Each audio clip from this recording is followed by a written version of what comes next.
Hey, what's up, Azzy? How's it going, man?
I got Lauma, she's very fun to use. I want to go for C1, or at least try.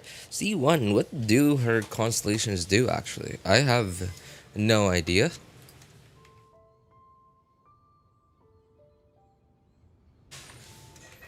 Yeah, I've never even tried to look at her constellations. In fact, I haven't even fully raised her yet. You know what? I haven't even used her yet. I haven't even used her yet. Jeez. Okay. Wow. I kind of don't want to read that anymore. uh, why is it so long, man? Okay, uses a skill or her burst. Gain threads. Okay, for 20 seconds. Nearby party members active will recover 500% HP. Okay, so it's healing. If it can be triggered once. Okay, so is it all? Nearby active. Oh, active characters. Okay. 1.9 seconds. Stamina lost for Llama's Spirit Envoy. One. Will be reduced. Okay, so it's like duration will be extended over 5 seconds. Okay. So it's healing. It's not. It's just healing. Healing and exploration is what it is.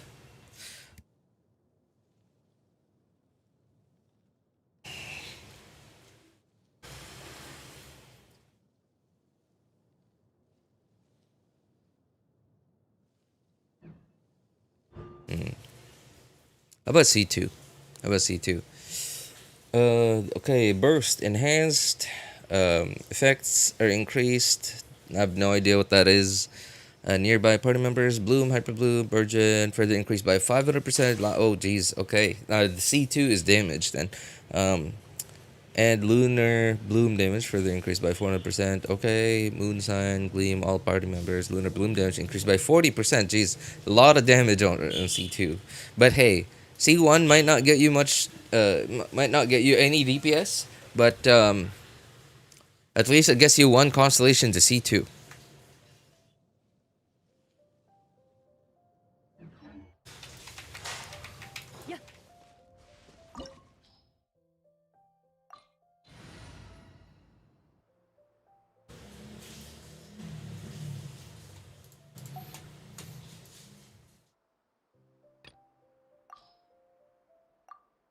Special buff from her burst. Okay.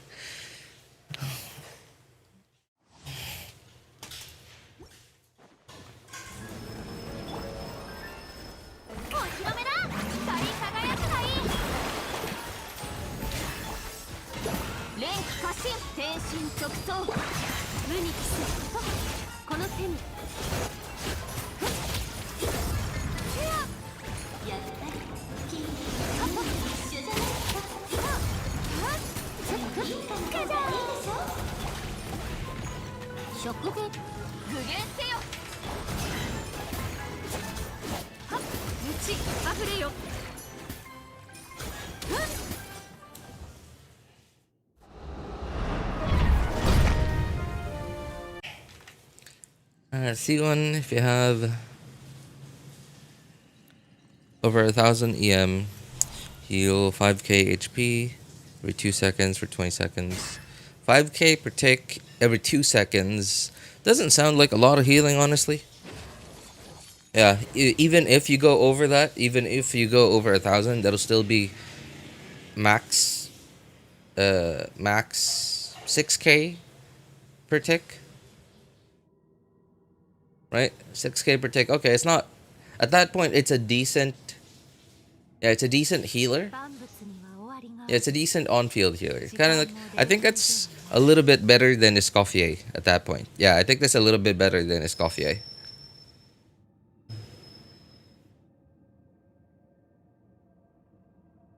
Whenever you use her burst or skill, yeah.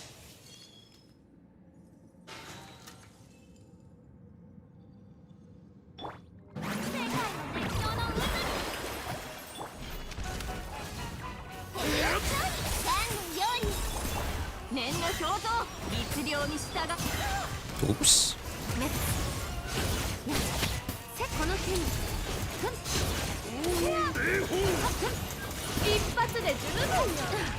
Wow, that was big damage from the king right here.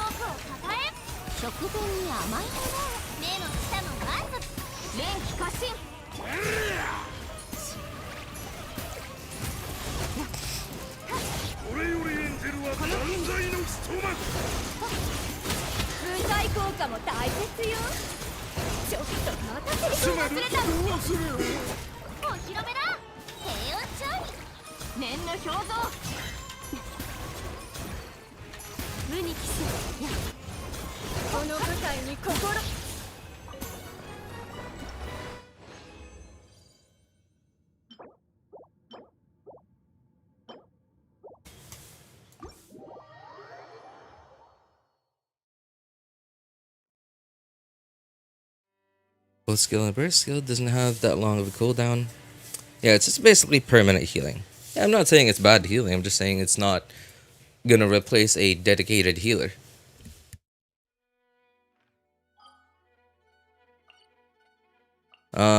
But of course, depending on your team, depending on the enemy you're fighting, I think you can easily make do with that being your only source of healing.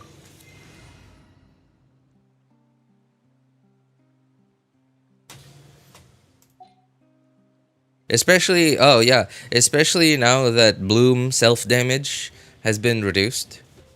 Yeah, you can easily make do with that, with Lauma being your only healer on the team.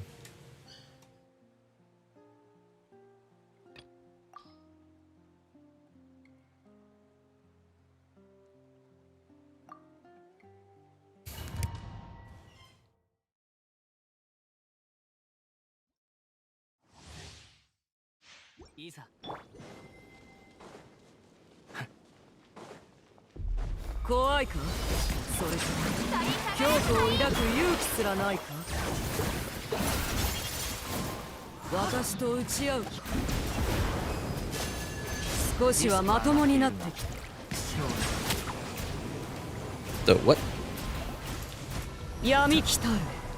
Come on, don't make me have to use my burst here.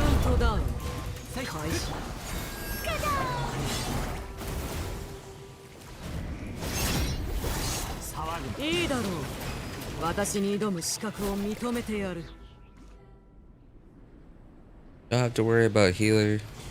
Makes her teams much more flexible who you can bring, because Purple Bloom basically have to either use Kokomi or Kuki. I mean, if it's Hyper Bloom, then you're guaranteed to be running Kuki anyway. But still, 5k per tick is a lot, is quite a bit more than EM Kuki.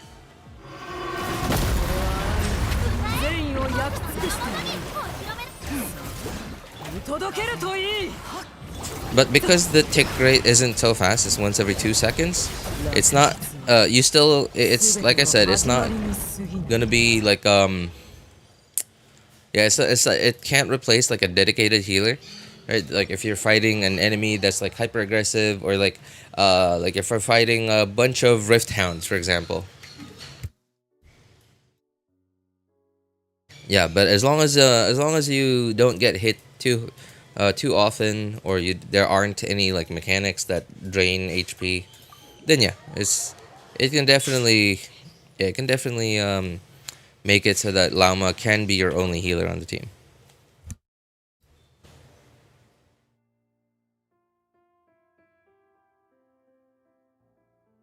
HP drain, how hard it is to keep her alive. That is true. uh, her HP herself, her self-inflicted pain.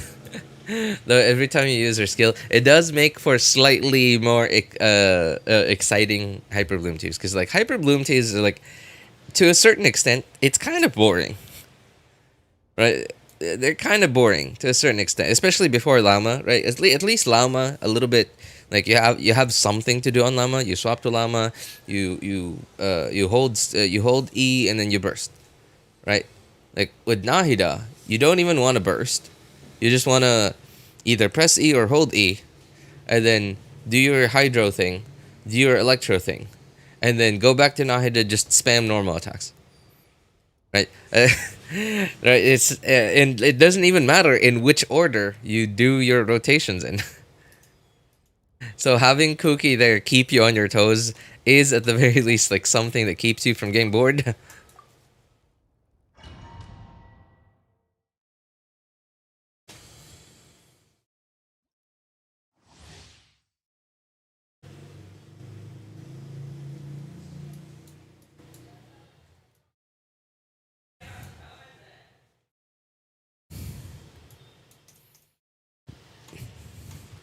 Prefer to use Raiden over Kuki because it's just easier. Don't have to worry about Raiden staying on field too long unless I'm using a burst.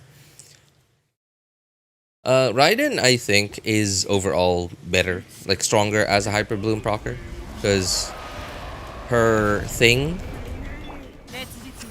happens near where the enemy is. Like probably, most likely, no, which is more likely to be where the bloom seeds are that you have to hit with your Electro proc.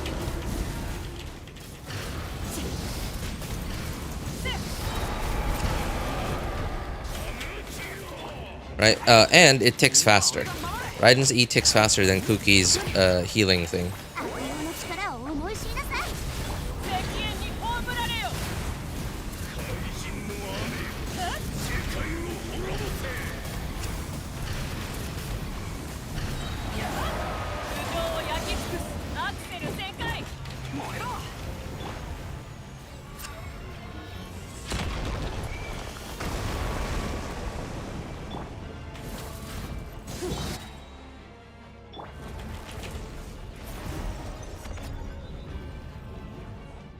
Come on. Just die, please. Okay, it's obvious that you won't die to it. Okay, there.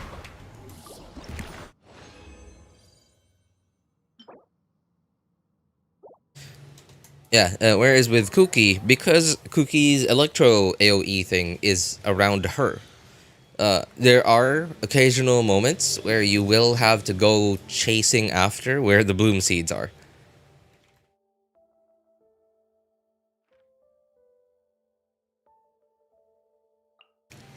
13 hours. That would be later. Okay, no need to condense. There is, however, a need to farm for family materials. That.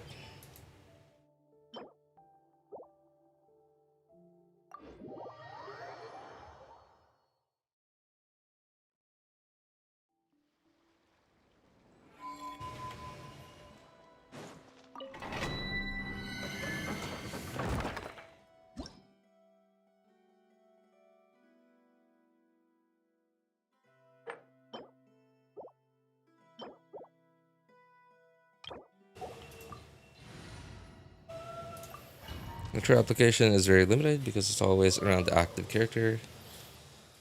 Make it difficult to actually activate Hyper Bloom, or Raiden skill just tracks max. I mean, I wouldn't go so far as to call it difficult, man. It's still brain dead easy.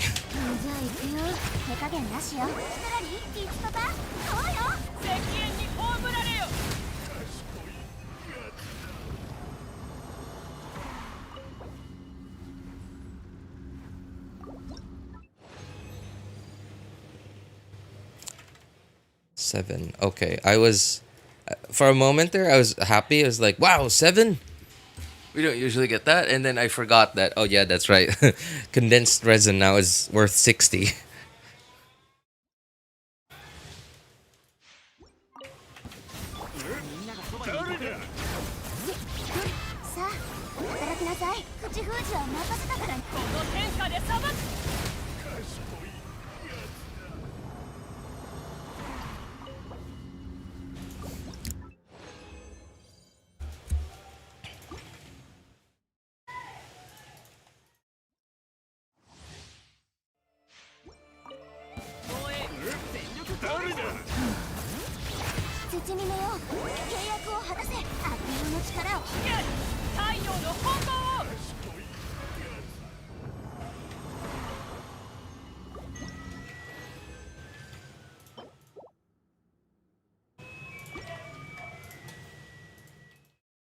Eight.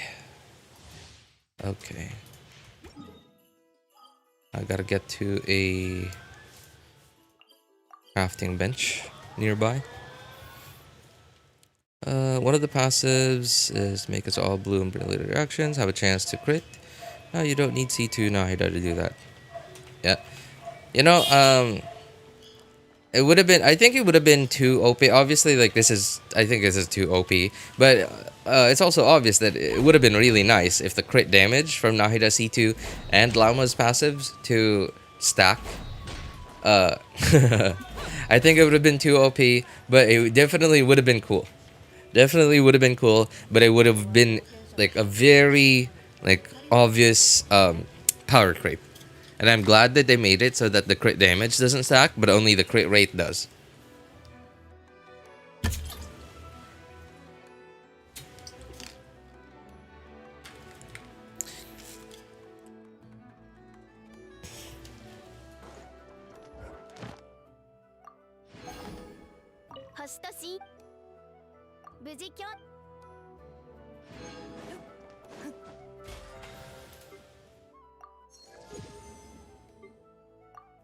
Oops. All right. Moonlight. Thank you.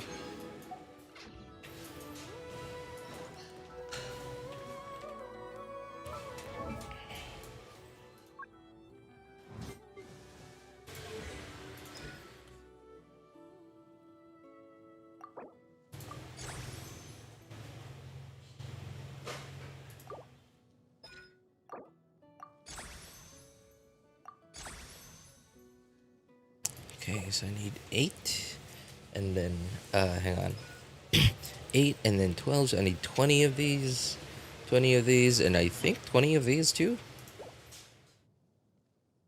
Think so. Okay, let's give it a shot.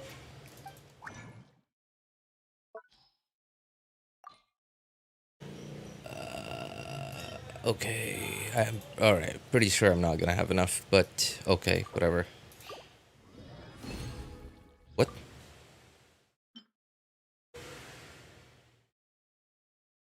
What?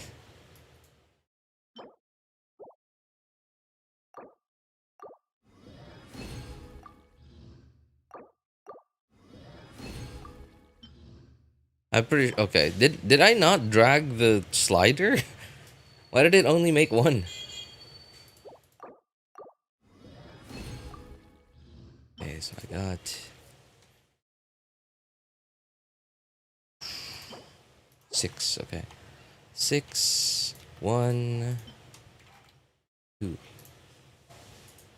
and I need to make. I got 0. Oh wow. Okay. Need to make 20 of these, right? So hang on. 20. So I need 60. So that means I need 38. Not enough. Oh god. Oh jeez. I'm gonna have to farm these. God, I hate farming the overworld. Yikes. Nope. I appreciate the bonuses, but not enough. Definitely not enough. 17. 1711.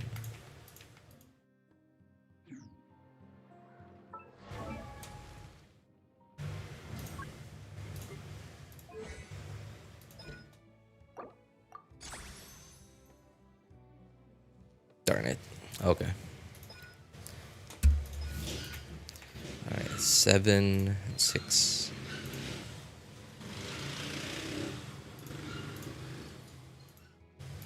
Six.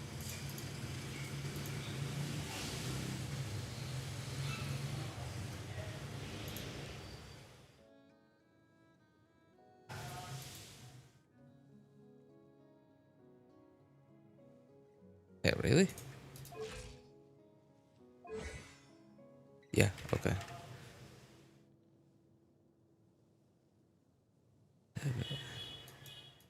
And 6. Huh. Somehow it says I didn't have enough materials. Which materials did my tracker say I didn't have enough of? Oh. Moon. Light. Nope. Oh, there. Oh, no. No, okay. 2, 1, 2. 1, 2. And these things.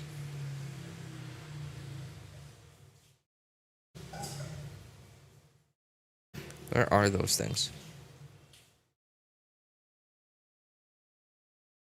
Oh, there. 13, 1, 1. Alright.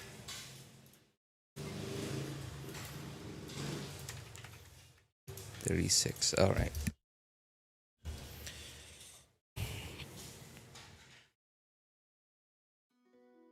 Next new character I'm targeting is Durin when he eventually comes out.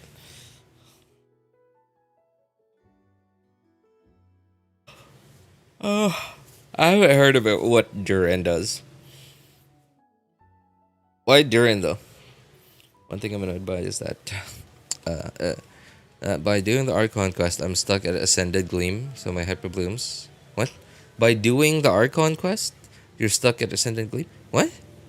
How does the How does the Archon quest do that?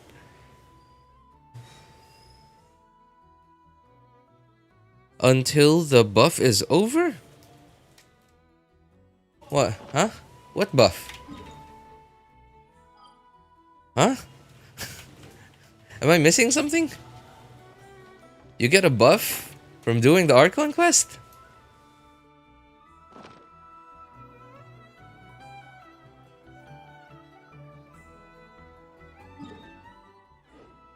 You get into a certain part of with Columbina, she gives you a buff that lasts a week that keeps you at Ascended Gleam. Oh, really? Huh? You know, I really should at least make a team that has that has Lauma in it.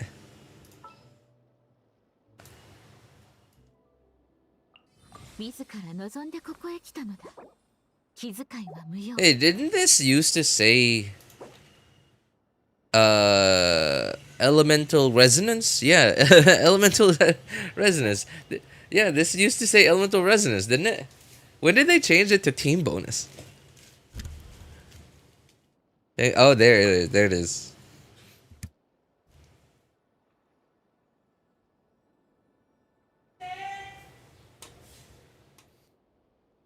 Thanks to the Moon Maiden's blessing, New Moon's embrace, your party will gain a temporary Moon's Hand Ascending Gleam effect in Nod-Krai.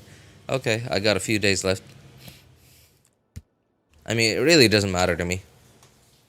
I don't really do Overworld, and whenever I do Overworld, I don't even use Dendro teams. I use my Overworld team. I use this team, or Arlecchino. Depends. Recently, I've been enjoying using Mawika instead of Arlecchino, because Mawika also has the Overworld, like the exploration thing, with the bike jump thing, the triple space jump thing. It's pretty neat. Am I forgetting something? どうやら性に合っているようだ。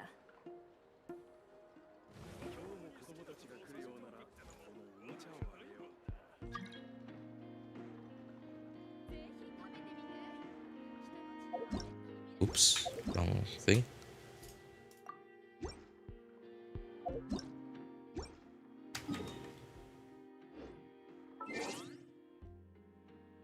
Alright, next account.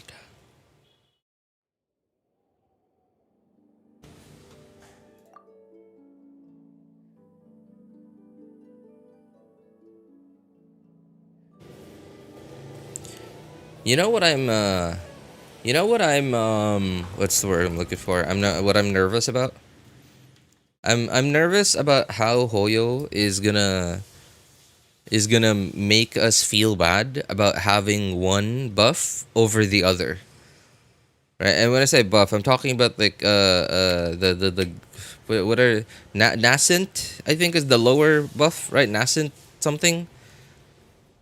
Nascent gleam or versus ascendant gleam, yeah, there, right. I'm nervous. I'm really nervous about how Hoyo is gonna make us feel bad about having nascent gleam, because like I don't know, like maybe the character that they're releasing in patch 6.x is like the kind of character that you ideally want to be in a team with two Nod-Krai characters. Therefore, you are almost guaranteed to be in Ascendant Gleam. And right, I'm really nervous about how Hoyo is gonna make us, how Hoyo is gonna like introduce a mechanic in like Onslaught or an Abyss or in, dude. At this point, I'm scared. I'm more scared of Imaginarium, of Theater, than I am of Abyss, because at least in Abyss you get to pick which team you want to play. In Theater, you have to be really, really stingy about using your strongest characters. And it's really annoying. I just hate it so much that you can only use them twice for the whole thing.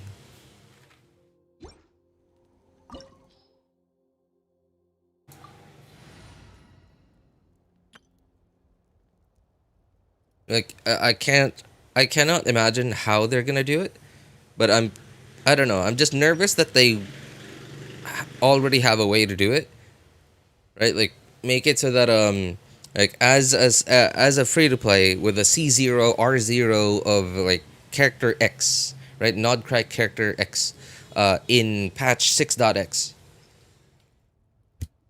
to make this character actually good, you have to run them. You have to run them with a second Nod-Krai character, a second Nod-Krai character, right? Otherwise, they will be terrible. They will be terrible. But having a second Nod-Krai character takes you into Ascendant Gleam. But I'm really nervous how that somehow Hoyo is gonna make it so that you don't want to be an Ascendant Gleam in like Onslaught or in Theater or in Abyss.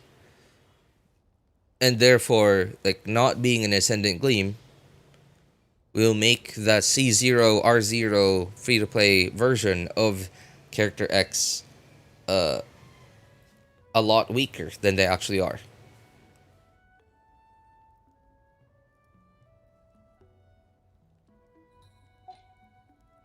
That's what I'm really nervous about.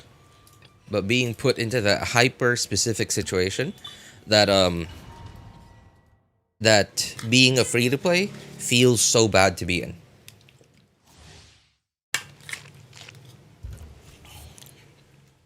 Because the last couple of patches, Hoyo has been starting to push real hard on free to play gameplay.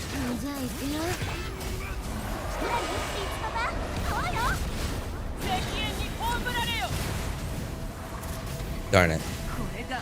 Because it didn't switch, alt switch. I pressed alt to switch. Because it didn't alt switch.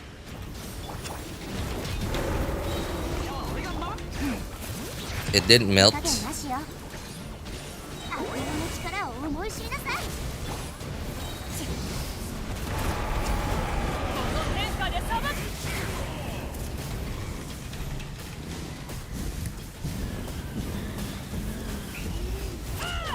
make it even harder to play in those specific rotations like Geo. Oh, jeez, yeah, Geo.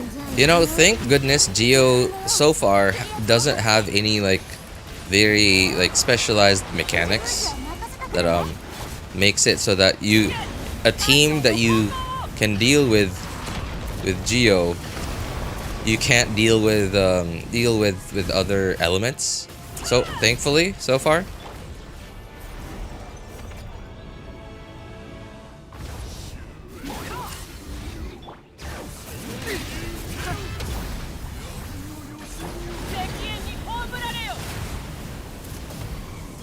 Oh, you've got to be kidding me. Okay.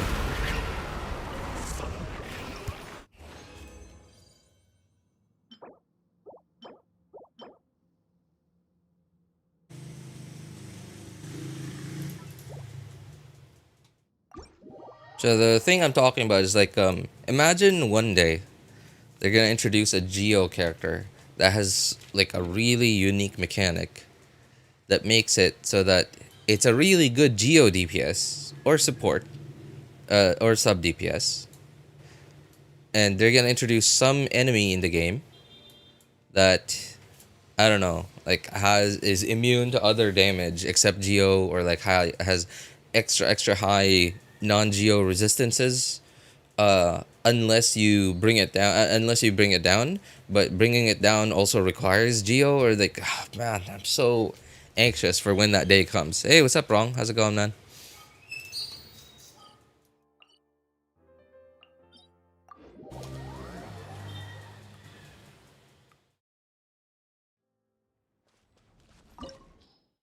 Pick whatever's highest con. Yeah, I mean that's true for the old players, but the new players, it's a tough choice, man. Well, not as tough as it used to be. Not as tough as it used to be. Like for new players who have no standard 5-star characters, I think it might be a toss-up between Mona and Dia. Unless if you're somebody who likes Tainari playstyle, but at this point, even if you do like Tainari playstyle, Tainari's DPS, Tainari's numbers just aren't enough anymore in 2025. Especially as a new player. Maybe when you're an old player, like you could build them well enough. You build Tainari well enough that you can actually clear endgame with them. Mizuku is okay. Mizuku is an okay choice if you're a new player and you haven't been able to get a copy of Sucrose. But as soon as you get a copy of Sucrose, Mizuku is almost immediately useless.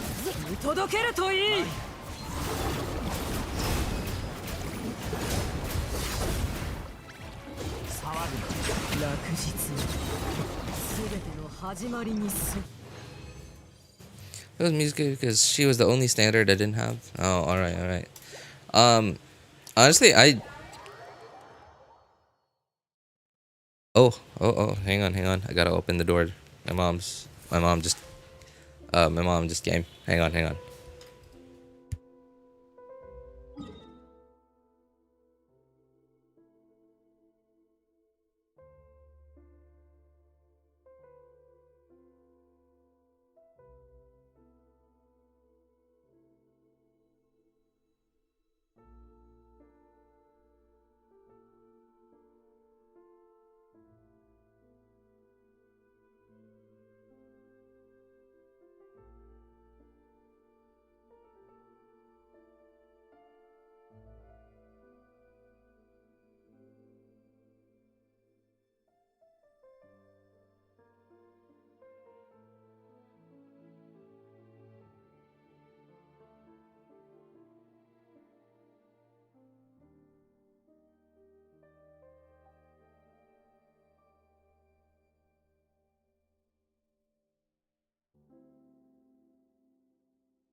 Oh, hey, Spartan's here. What's up, man?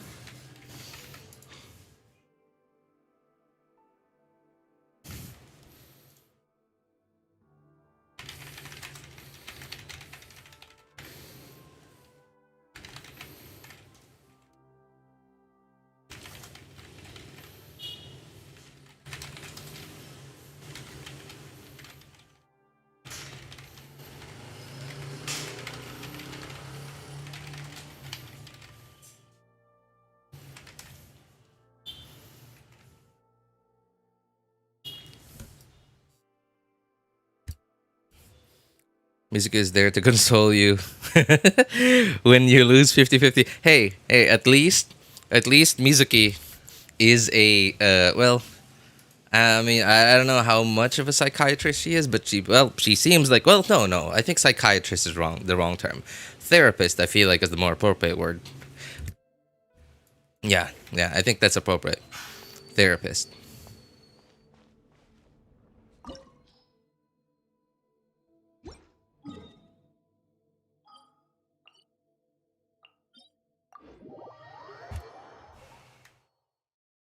Mona, everyone else is trash. Sainari's only selling point is that C6, very good FTP friendly. Yeah, he is, but just unfortunately, his numbers just aren't because he is an on-fielder. And on-fielders' top priority obviously is to do damage. Otherwise, they just don't do anything. Unless if it's like, I don't know, like something like Raiden Shogun or something, right? Like at least like Raiden Shogun may be an on-fielder, but because she has like other stuff that like buffs the team or like does something off field, like her AoE Electro off field. Like she does something off field, but it's pretty rare for on fielders.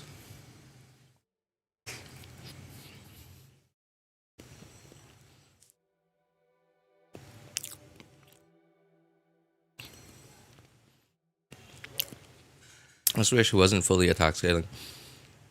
Even if he wasn't fully attack scaling, even if they made him dual scale, I'm pretty sure they would still balance his numbers based on how much his numbers are now.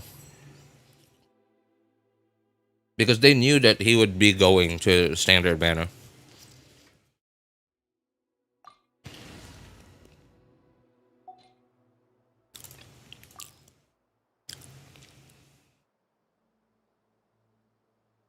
Let's get this show on the road. Hey, what's up, ENZ? How's it going, man? I really want to classify him as an on-fielder? Hard to explain. Inari?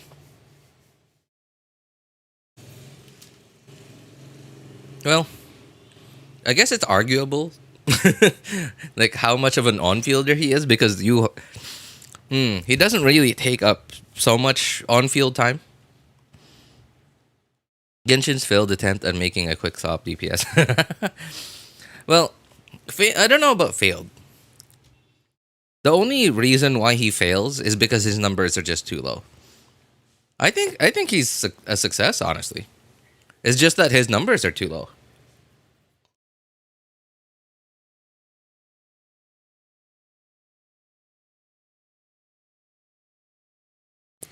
Honestly, I think his playstyle is pretty fun.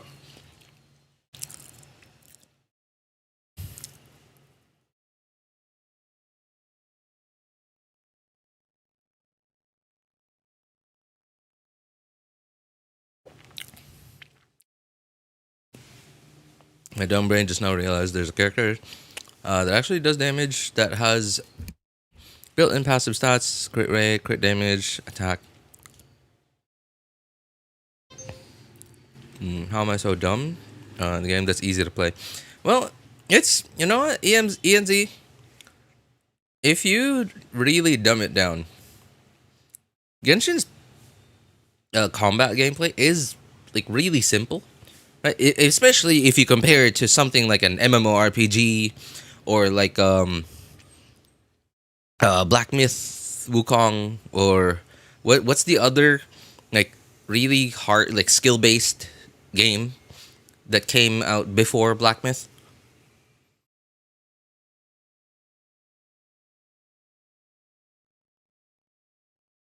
Right? Like if you compare it to those games, Genshin is like really simple. But like when it comes to like trying to understand, and like okay, if you dumb it down, you can say, okay, for example, Hu Tao team. All right, here's your rotation.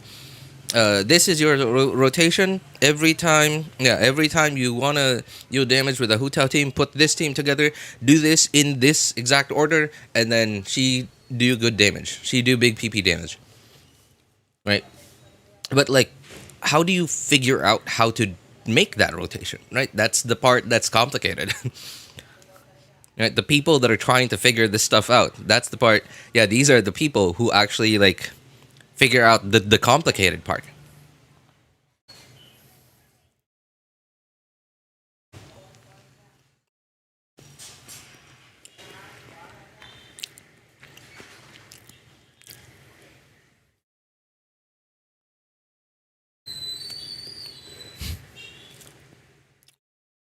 Fail time's far too short. Make him work in any team. I'm not sure he wants to. Yeah, yeah. Jeez, that is a lot of field time.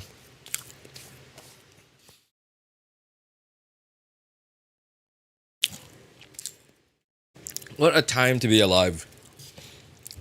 When your quote unquote DPS has the same field time as your quote unquote support.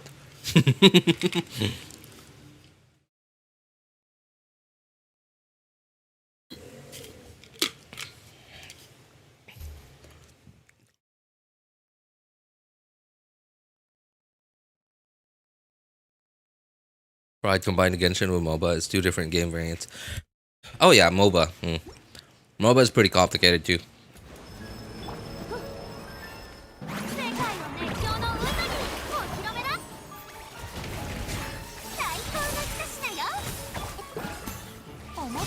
I guess generally MOBA. Well, I don't know about MOBAs now. But like, at least the last time I played MOBA, that was Dota 2, way back in the day. I don't remember there being any abilities that have like unique interactions with each other, right? Like in the same way that Genshin's like elemental system works. Like for example, like Hyper Bloom, right? Like like usually okay, like so something like vaporize or melt, like freeze, sure, okay. You put this element on the enemy, you put this element on the enemy freeze. You put this element on the enemy, you put this element on the enemy. Okay, this element does X2 damage, X 1.5 damage. But Hyper Bloom, how do you explain that? You put these elements together, and then something comes out, and then you hit this thing that comes out with this element. Like, dude, I don't think I've played a video game that has something like that before.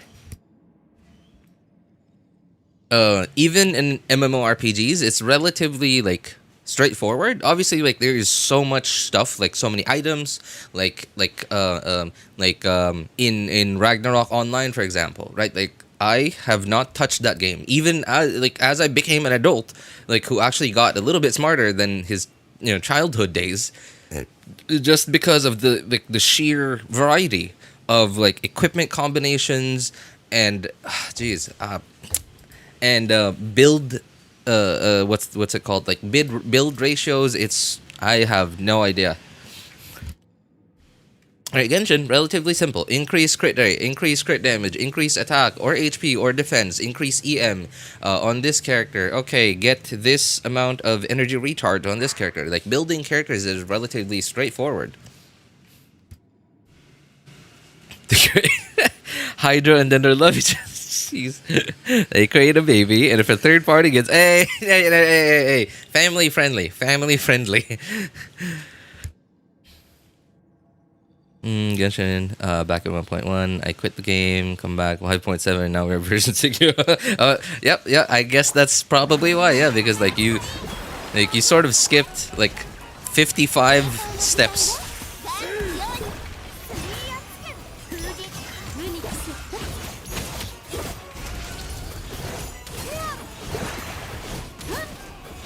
Yeah, because like remember 1.1, Dendro didn't exist. And especially now that you come back in a patch where the character on the banner are on the actually both banners are Dendro characters, which means the meta is going to be Dendro.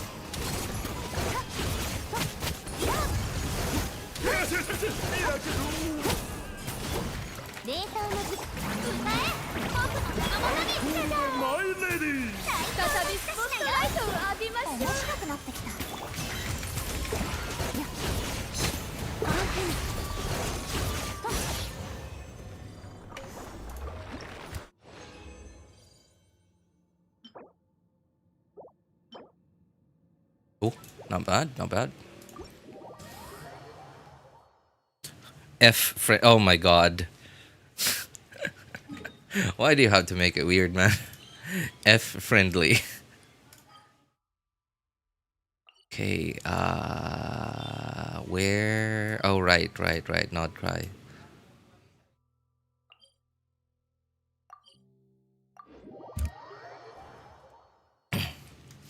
Pray that I win Lauma. 50-50, 66 pity right now. Oh my god, you're on 50-50. Good luck to you, man. I got my Lauma. Just one so far. I have not even wished. I have not even wished on my second and third accounts. Because, okay. Okay, so remember how I keep talking about this, right? The quote-unquote lucky moments, right? The lucky moments. Ever since the double Inefa happened to me recently, and all this talk about like farming elite mobs and waiting for them to drop a 4-star artifact and then wish and then you'll be immediately like thing, right? Like lucky, right? Right? It's just convinced me even more that these quote unquote lucky moments actually exist. And so why I pulled on my first account was because I felt like I was having one of those lucky moments a couple of days ago. It wasn't like a super stupidly insanely lucky moment, but it was to a certain extent a lucky moment. I was using condensed resin, right, which is now worth 60. So normally you do a condensed run, it's 3 5-star artifacts in a domain. But what happened was I didn't get any good pieces, but I got 4 back to back. And I thought to a certain degree that was a lucky moment. So I tried it, I gave it a try, gave it a go, did a 10 pull, nope. And then I don't know, I was kind of like contemplating between myself, and then I was like, whatever, do another 10 pull, boom, Lauma. Like 29 pity, I think. Yeah, less than 40 pity and 50-50. So it is further and further and further convincing me that these quote-unquote lucky moments are real. You just have to keep an eye on them.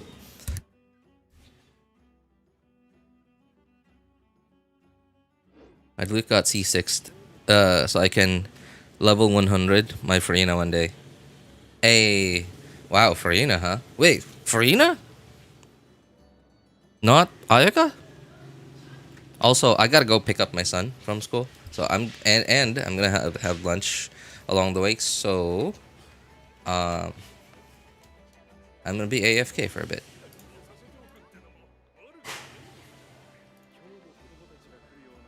And change this lunch there. Show Lauma on screen. Oh, okay. Good idea actually. Is Lauma quiet though? I hope Lauma's quiet. I wouldn't want her to just keep yapping on and on for like 30 minutes to an hour. Hang on. If I can just find my Dendro team. Wait. Oh no, I'm an idiot. Hang on. I'm on the wrong account. I was like, where's Lauma? Okay, I'm so used to all my accounts having all the same characters. Rena's my number 2 and gets more from being 100. Okay, that is true. That is absolutely true. Zoom skirt. Hey. ENZ, I don't think you've been here long enough to notice that I do this like zoom in thing. I don't do it as consistently nowadays as I used to. But it is a thing that I do. when I start the stream and when I end the stream.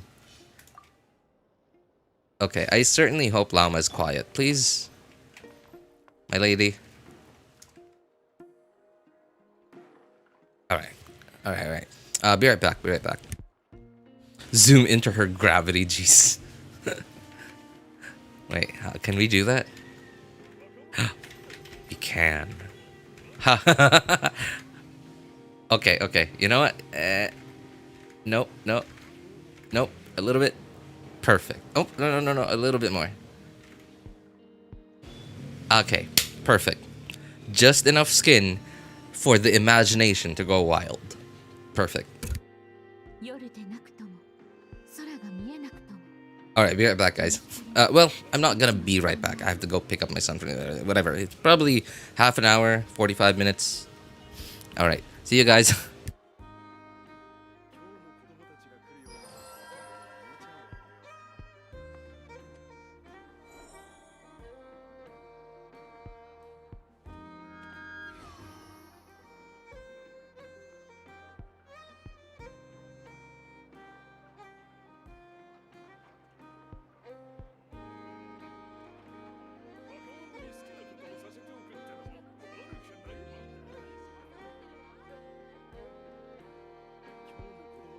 ナドクライにいるとき、動物たちの行動で気になることがあれば、私に聞きに来るがよい。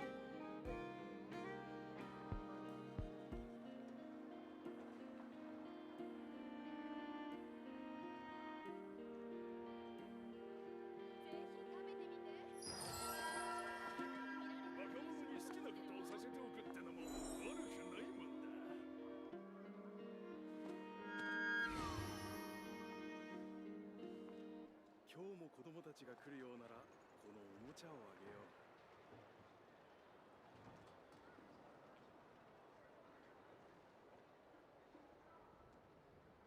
ぜひ食べてみて。北の地ではめったに。行き先は決めたか？それとも草地で少し休んでいくか？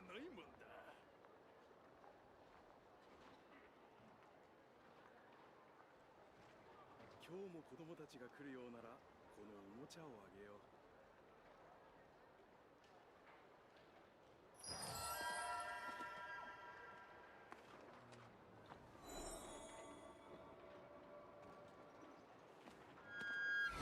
若者に好きなことをさせておくってのも悪くないもんだ。北の地ではめったに見られない品種も揃ってるわ。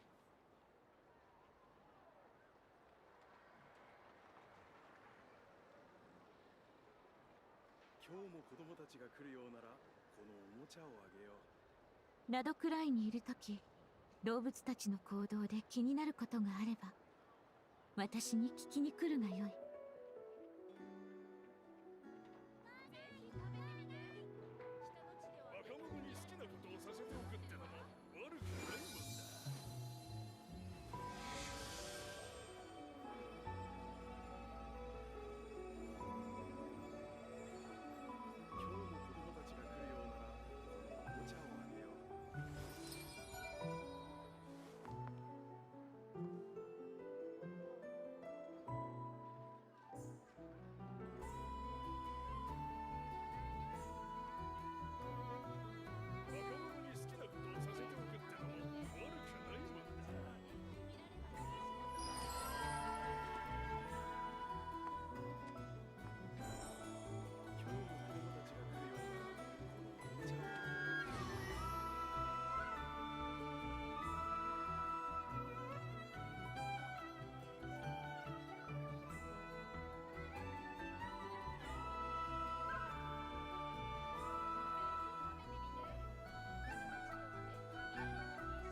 今日も子供たちが来るようならこのおもちゃをあげよう。若者に好きなことをさせておくってのも悪くないもんだ。今日も子供たちが来るようならここのおもちゃをあげよう。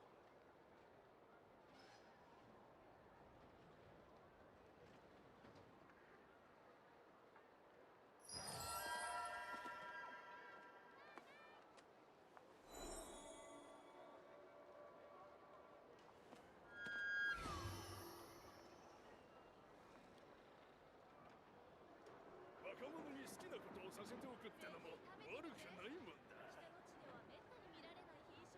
今日も子供たちが来るようならこのおもちゃをあげよう。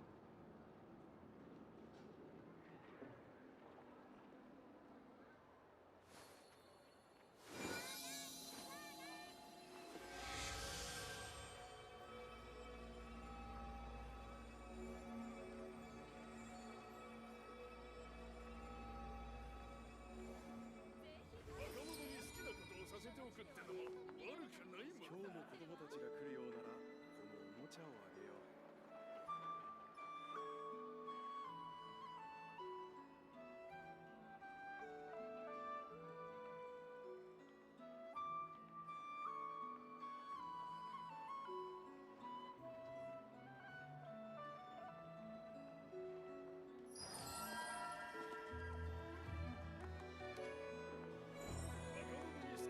させておくってのも悪くないもんだ。今日も子供たちが来るようならこのおもちゃをあげよう。させておくってのも悪くないもんだ。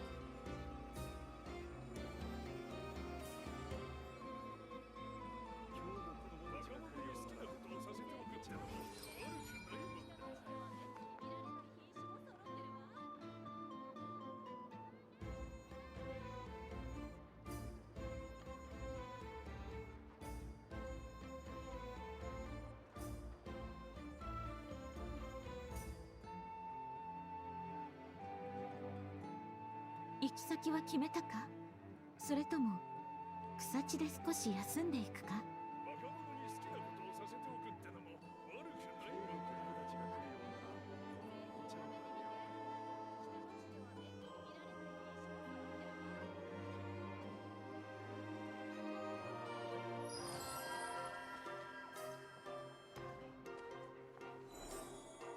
のも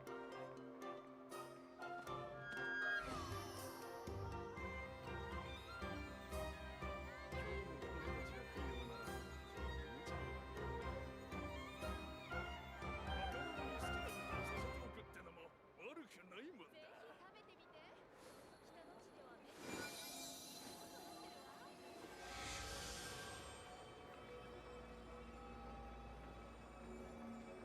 くないもんだ。ぜひ食べてみて。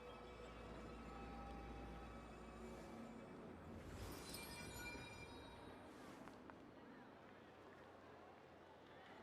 今日も子供たちが来るようならこのおもちゃをあげよう。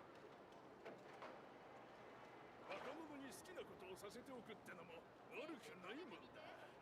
北の地ではめったに見られない品種も揃ってるわ。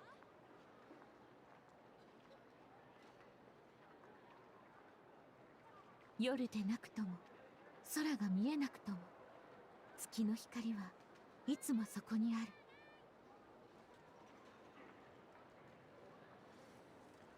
若者に好きなことをさせておくってのも悪くないもんだ。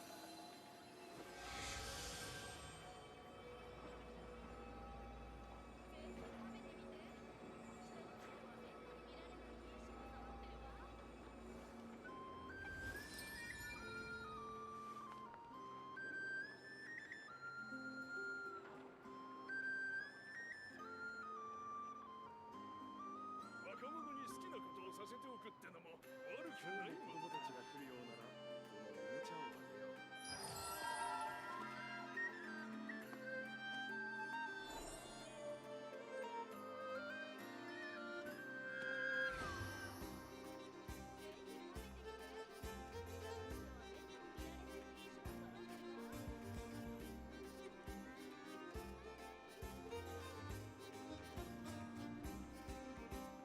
若者に好きなことをさせ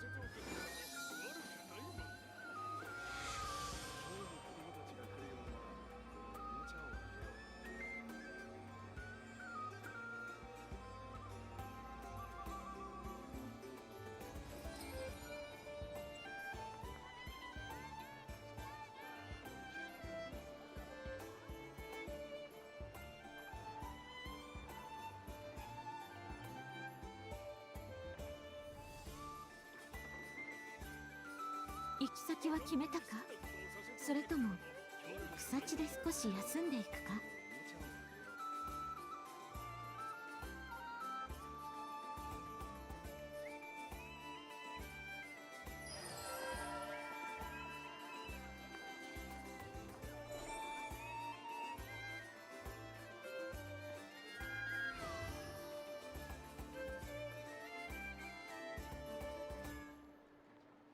若者に好きなことをさせておくってのも悪くないもんだ。今日も子供たちが来るようならこのおもちゃをあげよう。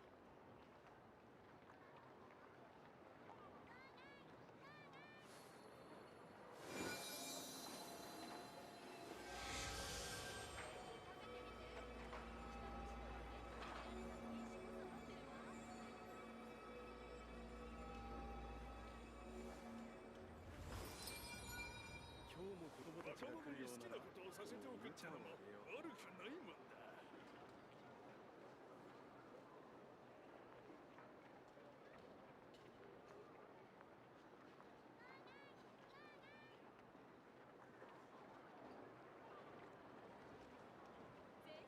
夜でなくとも空が見えなくとも月の光はいつもそこにある。今日も子供たちが来るようならこのおもちゃをあげよう。若者に好きなことをさせておくってのも悪くないもんだ。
ナドクライにいるとき、動物たちの行動で気になることがあれば私に聞きに来るがよい。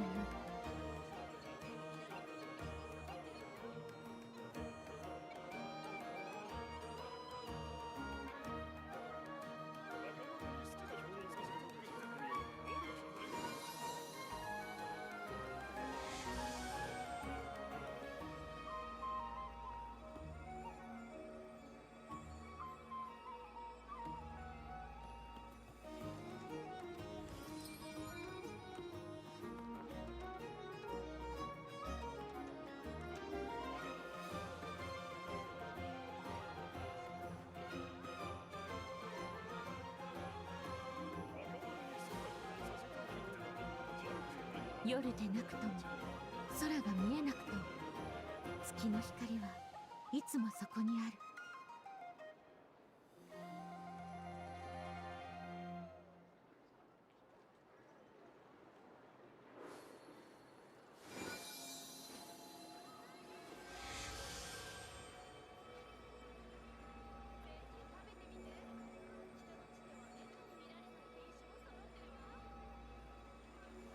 今日も子供たちが来るような若者に好きなことをさせておくってのも悪くないもんだ。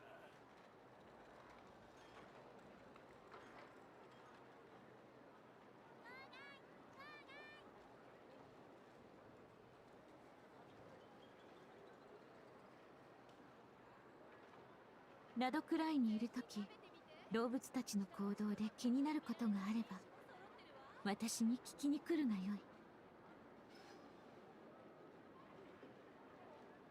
若者に好きなことをさせておくってのも悪くないもんだ。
行き先は決めたか？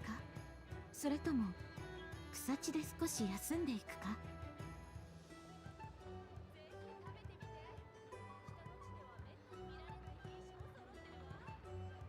若者に好きなことをさせておくってのも悪くないもん。子供たちが来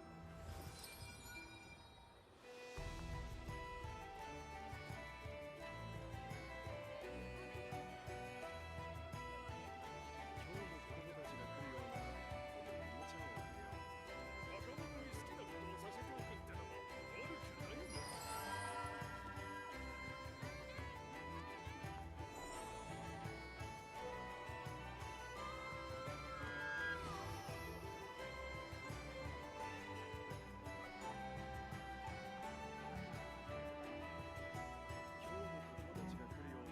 う。若者に好きなことをさせておくってのも悪くないもんだ。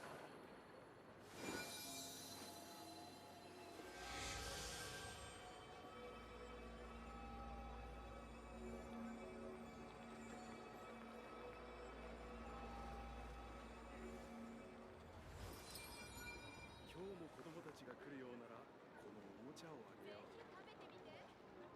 若者に好きなことをさせておくってのも悪くないもんだ。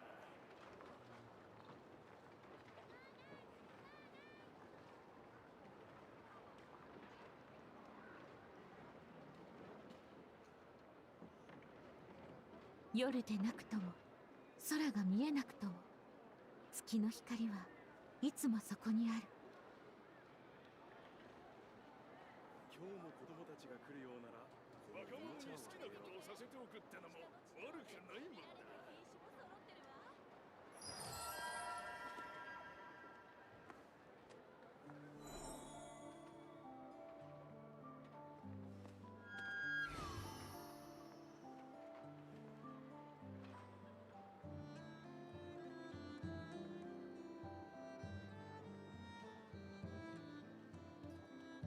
今日も子供たちが来るようならこのおもちゃをあげよう。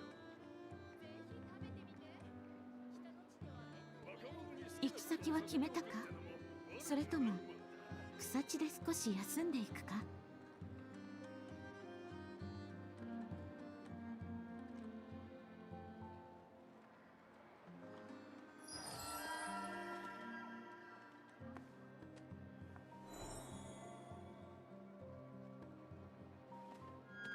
今日も子供たちが来るようなら若者に好きなことをさせておくってのも悪くないもんだ。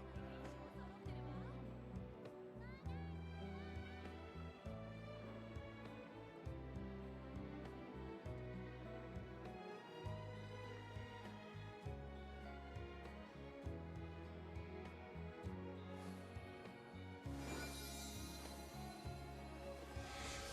子供たちが来るようならこのおもちゃをあげよう。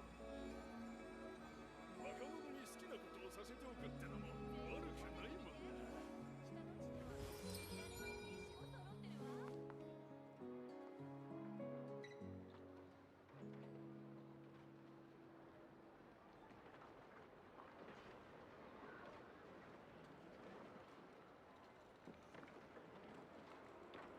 ナドクライにいるとき、動物たちの行動で気になることがあれば私に聞きに来るがよい。若者に好きなことをさせておくってのも悪くないもんだ。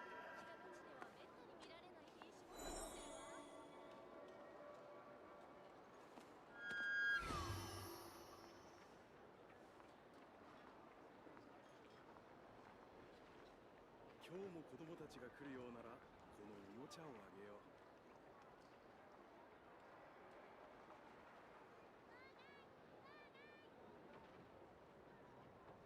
若者に好きなことをさせておくってのも悪くないもんだ。行き先は決めたか？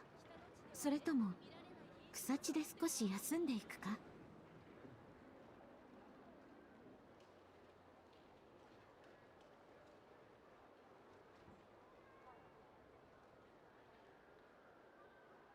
今日も子供たちが来るようならこのおもちゃをあげよう。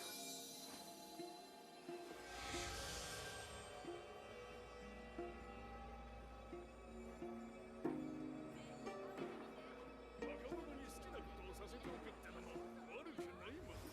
今日も子供たちが来るようならこのおもちゃをあげよう。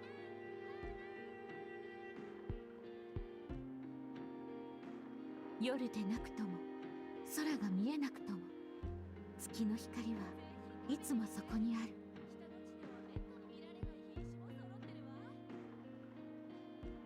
若者に好きなことをさせておくってのも悪くないもんだ。今日も子供たちが来るようならこのおもちゃをあげよう。若者に好きなことをさせておくってのも悪くないもんだ。今日も子供たちが来るようならこのおもちゃをあげよう。若者に好きなことをさせておくってのも悪くないもんだ。今日も子供たちが来るようならこのおもちゃをあげよう。行き先は決めたか？それとも草地で少し休んでいくか？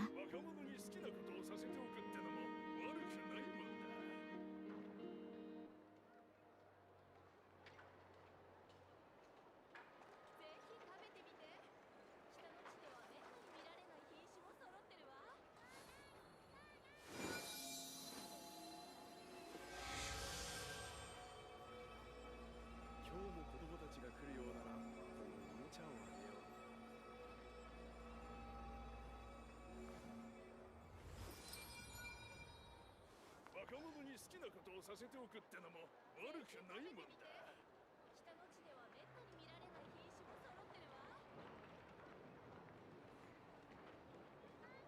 下の地ではめったに見られない品種も揃ってるわ。今日も子供たちが来るようならこのおもちゃをあげよう。若者に好きなことをさせておくってのも悪くないもんだ。下の地ではめったに見られない品種も揃ってるわ。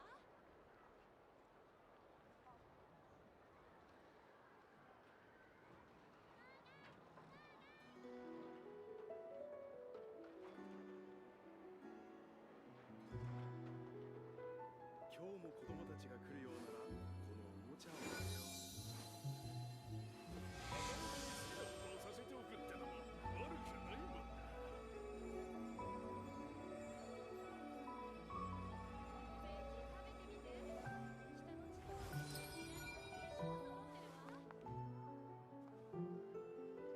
下の地ではめったに見られない品種も揃ってるわ。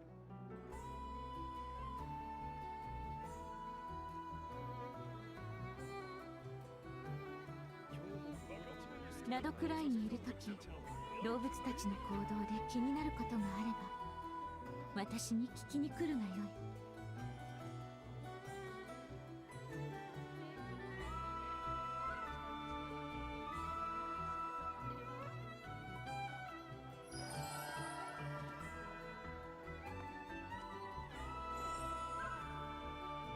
若者に好きなことをさせておくってのも悪くないもんだ。今日も子供たちが来るようならこのおもちゃをあげよ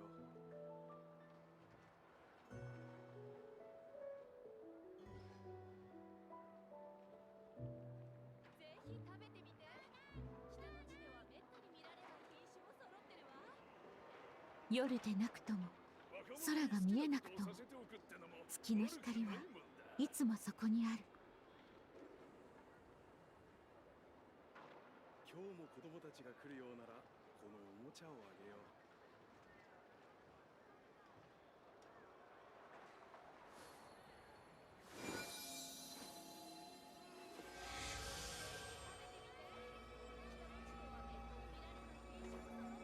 若者に好きなことをさせておくってのも悪くないもんだ。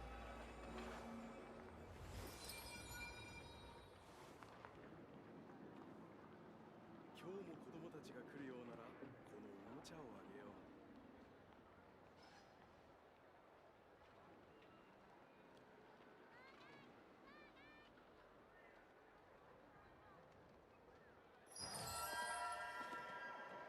若者に好きなことをさせておくってのも悪くないもんだ。下の地ではめったに見られない品種も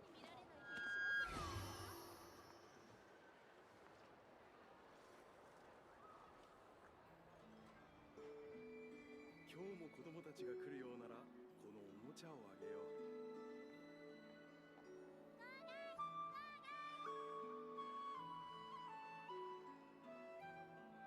行き先は決めたか？それとも草地で少し休んでいくか？若者に好きなことをさせておくってのも悪くないもんだ。今日も子供たちが来るようならこのおもちゃをあげよう。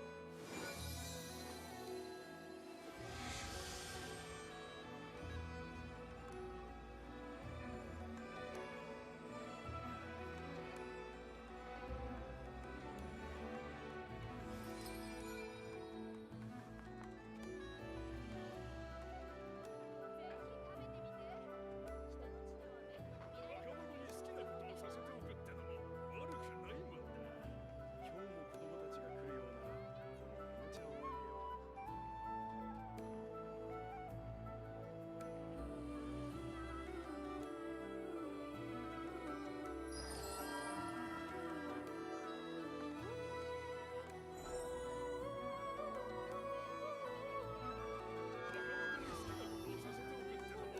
くないもんだ。今日も子供たちが来るようならこのおもちゃをあげよう。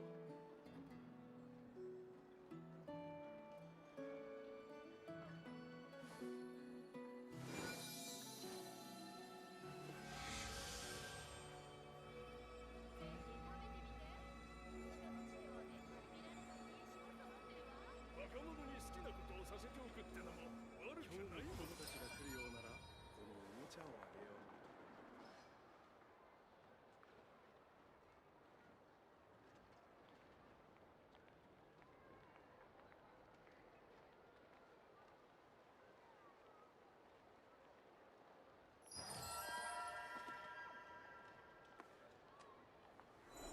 若者に好きなことをさせておくってのも悪くないもんだ。今日も子供たちが来るようならこのおもちゃをあげよう。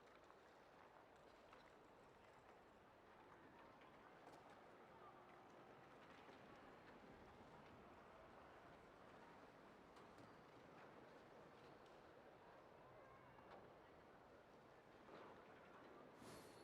今日も子供たちが来るようならこのおもちゃをあげよう。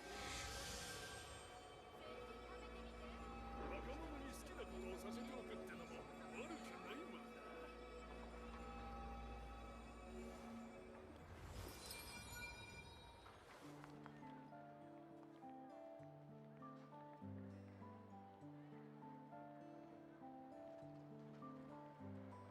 今日も子供たちが来るようならこのおもちゃをあげよう。若者に好きなことをさせておくってのも悪くないもんだ。ぜひ食べてみて。下の地ではめったに見られない品種も揃ってるわ。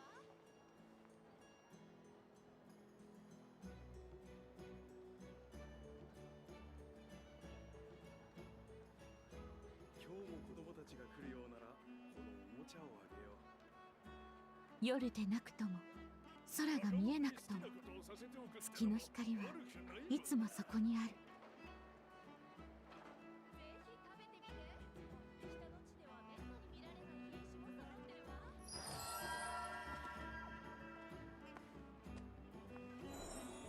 ってるわ。今日も子供たちが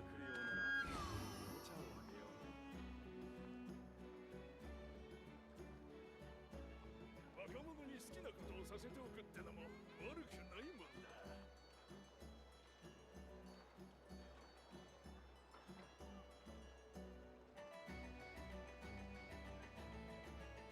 行き先は決めたか？それとも草地で少し休んでいくか？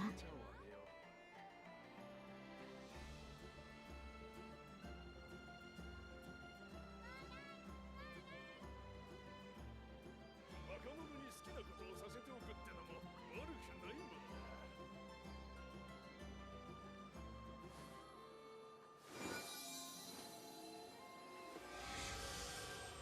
も子供たちが来るようならこのおもちゃをあげよう。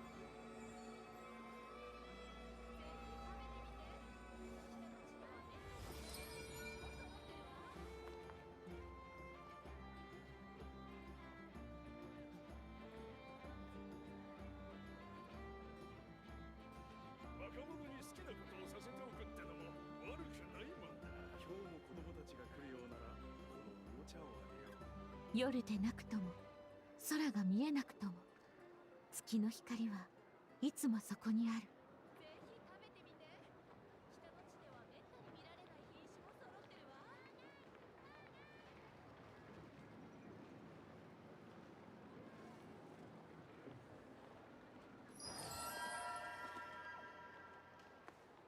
今日も子供たちが来るようなら若者に好きなことをさせておくってのも悪くないもんだ。ぜ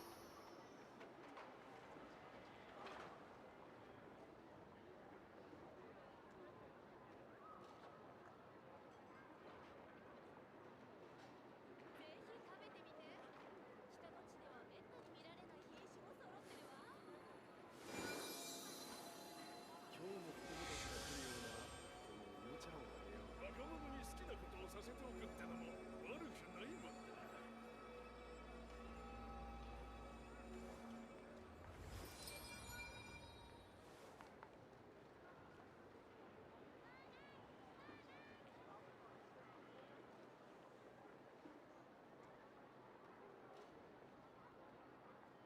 ひ食べてみて。下の地では若者に好きなことをさせておくってのも悪くないもんだ。ナドクライにいるとき動物たちの行動で気になることがあれば私に聞きに来るがよい。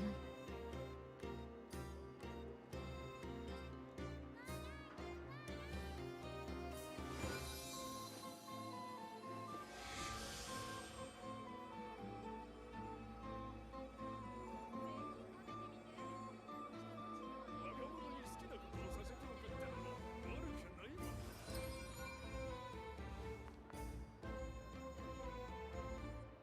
今日も子供たちが来るようならこのおもちゃをあげよう。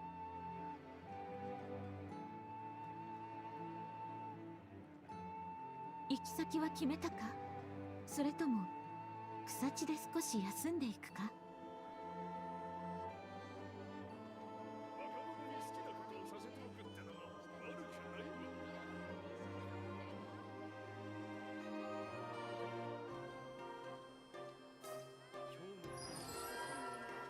おもちゃをあげよう。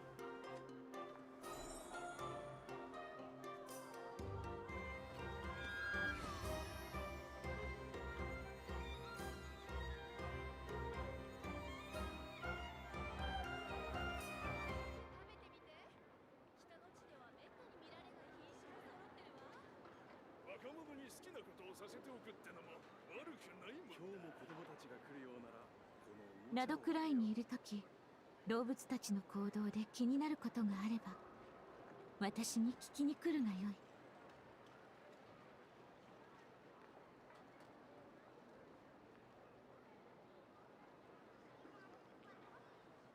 ぜひ食べてみて。下の地ではめったに見られない品種も揃ってるわ。若者に好きなことをさせておくってのも今日も子供たちが来るようならこのおもちゃをあげよう。今日も子供たちが来るようならこのおもちゃをあげよう。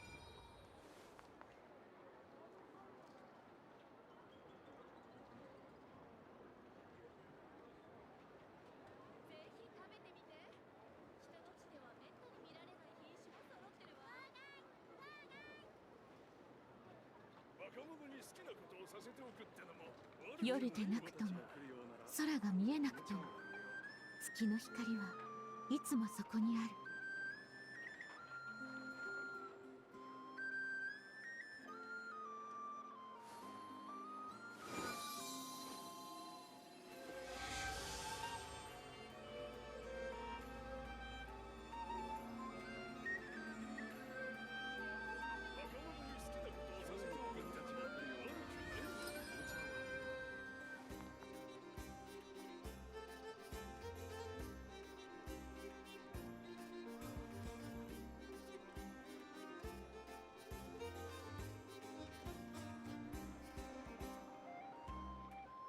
行き先は決めたか？それとも草地で少し休んでいくか？今日も子供たちが来るようならこのおもちゃをあげよ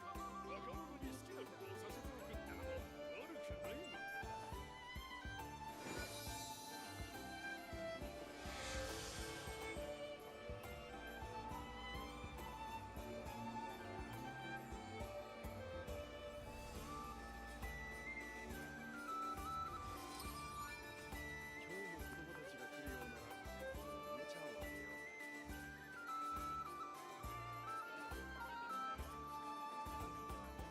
若者に好きなことをさせておくってのも悪くないもんだ。夜でなくとも空が見えなくとも月の光はいつもそこにある。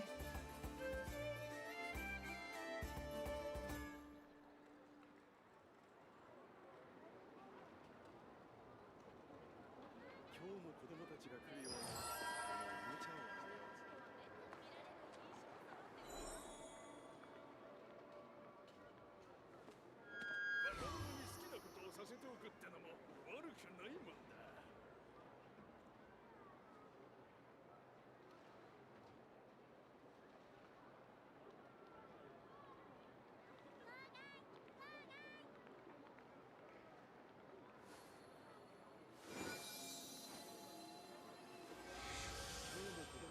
るようなこのおもちゃをあげよう。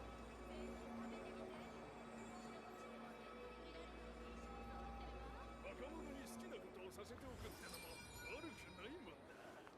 今日も子供たちが来るようならこのおもちゃをあげよう。若者に好きなことをさせておくってのも悪くないもんだ。今日も子供たちが来るようならこのおもちゃをあげよう。若者に好きなことをさせておくってのも悪くないもんだ。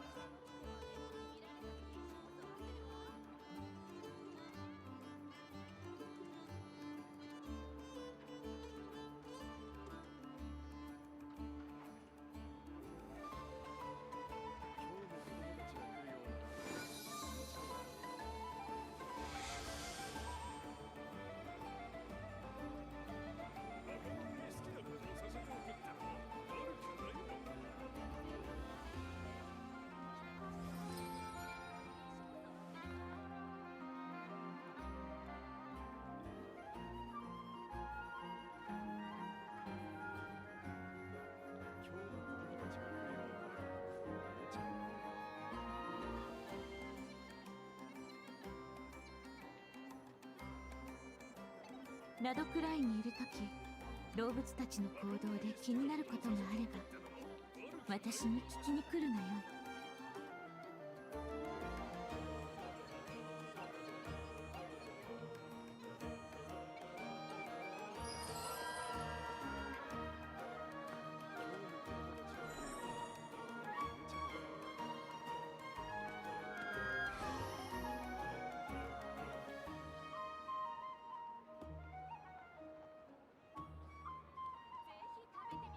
若者に好きなことをさせておくってのも悪くないもんだ。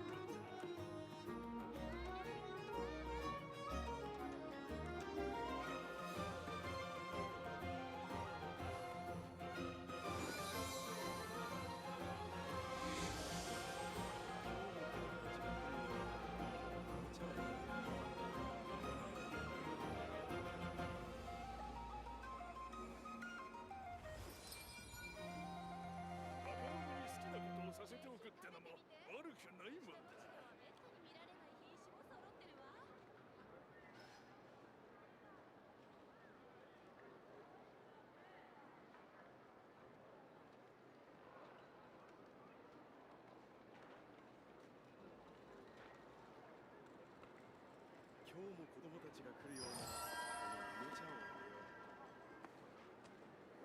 若者に好きなことをさせておくってのも悪くないもんだ。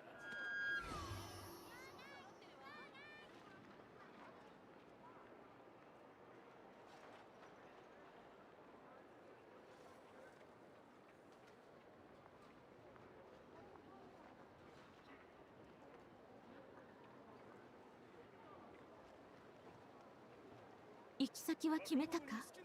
それとも草地で少し休んでいくか？ぜひ食べてみて。下の地ではめったに見られない品種も揃ってるわ。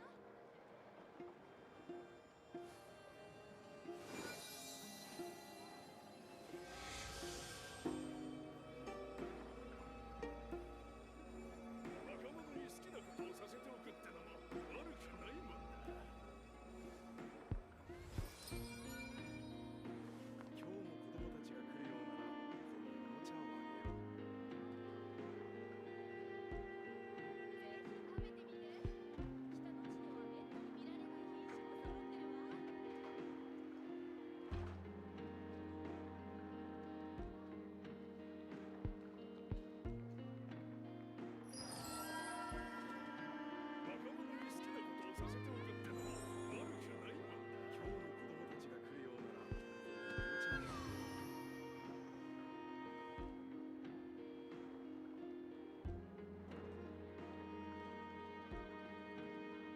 日も子供たちが来るようならこのおもちゃをあげよう。ぜひ食べてみて。下の地ではめったに見られない品種も揃ってるわ。今日も子供たちが来るようなら若者に好きなことをさせておくってのも悪くないもんだ。今日も子供たちが来るようならこのおもちゃをあげよう。ナドクライにいるとき、動物たちの行動で気になることがあれば悪くないもんだ。私に聞きに来るがよい。ぜひ食べてみて。下の地ではめった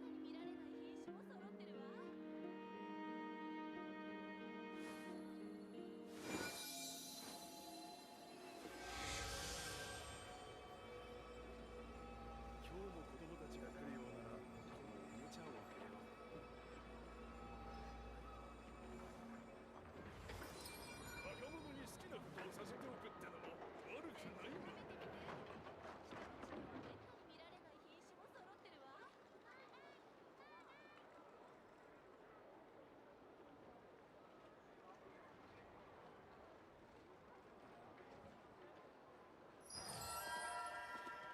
今日も子供たちが来るようならこのおもちゃをあげよう。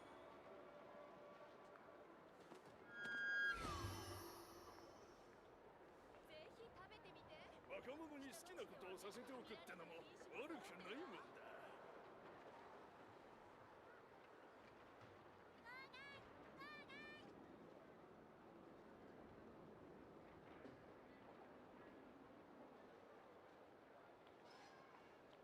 行き先は決めたか？それとも草地で少し休んでいくか？このおもちゃをあげよう。ぜひ食べてみて。若者に好きなことをさせておくってのも悪くないもんだ。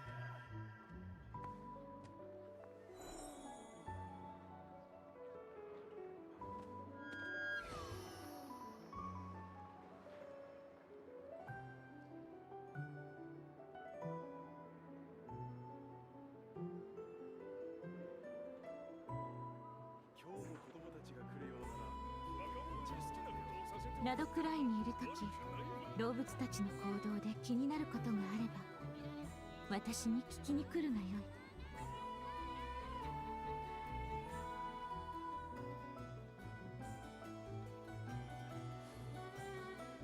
供たちが来るようなら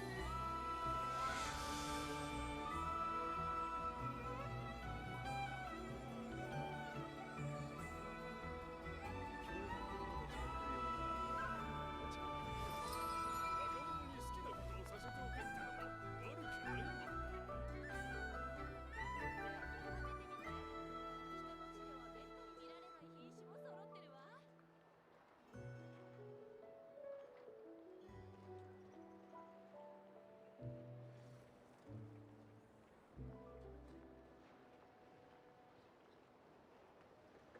夜でなくとも空が見えなくとも月の光はいつもそこにある。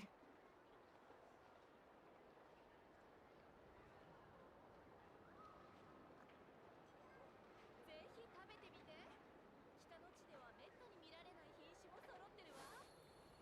今日も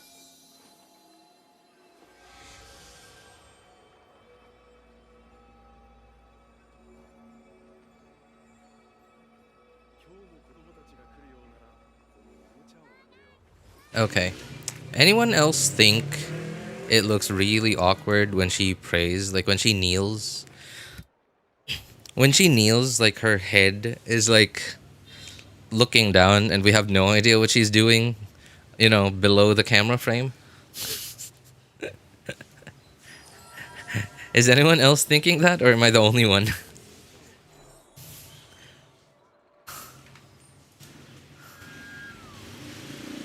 Her head down with the screen rocking is oh my god. Okay, I guess it's not just me. Hey, what's up, Joe Joe Biden. What's up, man? Joe Biden.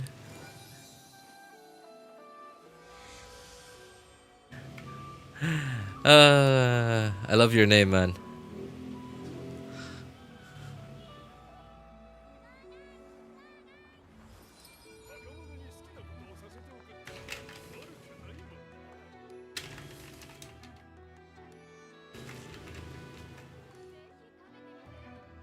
Love your name, man. Alright, anyway, we're back to our not so regularly scheduled program. Yikes. Oh, did you see that normal attack? Ooh. Yep. Okay, one more time. Yep. I like it. And I still like it. Pretty good. Okay, also, my third account, Resin, is capped. I'm an idiot. I'm a big idiot. I'm so annoyed. So triggered that my resin is not even anymore across all three accounts. It's so annoying. I mean, granted, it was probably a gap of let's see, 20 minutes? No, it's closer to 30 minutes at this point. But still, it's so annoying. It triggers me so much.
Hey, what's up, Ivy? How's it going, man?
忘れたの。前僕の名のもとに遠くをよくファンのように羽ばたけ。セピロス、この国拷問が小さすぎるわ。この部下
不出来な団長だな。響け楽のね。手加減なしよ。口封じは任せたからね。石煙に葬られよ。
任せたからね。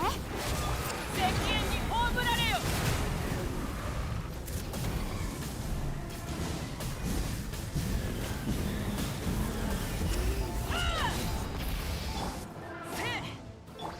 じゃあ行くよ。さあ働きなさい。絶妙のよ契約を果たせ。この天下で裁く。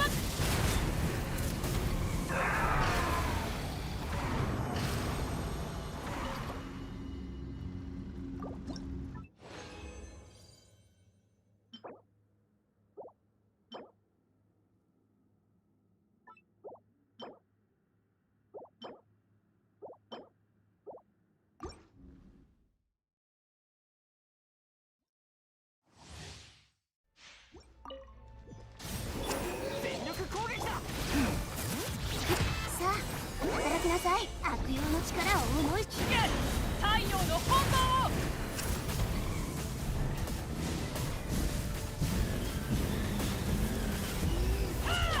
加速するぞ。みんながそばにいてくれれば絆。絶妙のよくらえ。石煙に葬られよ。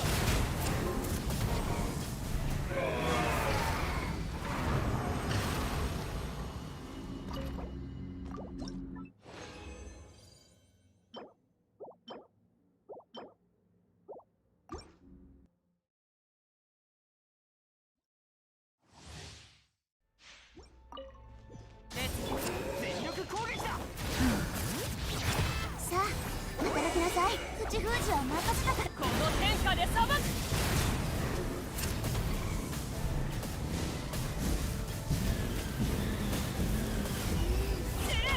アクセル転換。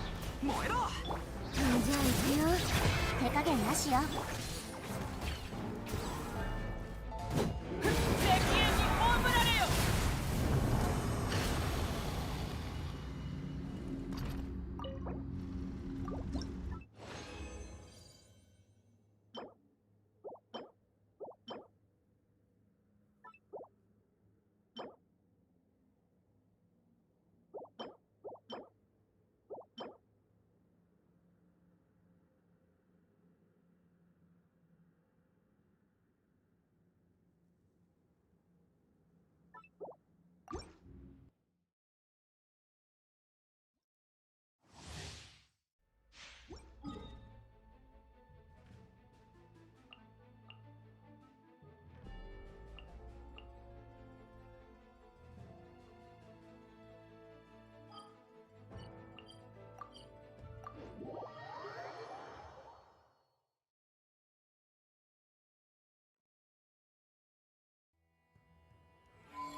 星とし無事キョン。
Traveling in the nights you lift me in.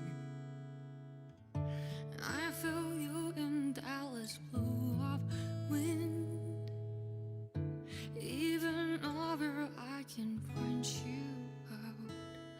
The answer is not far off now.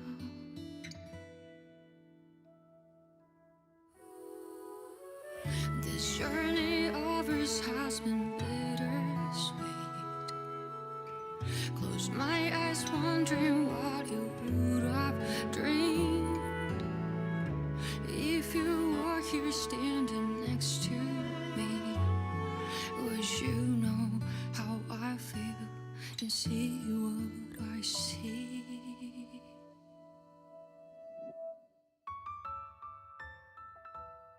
Know that I will always try.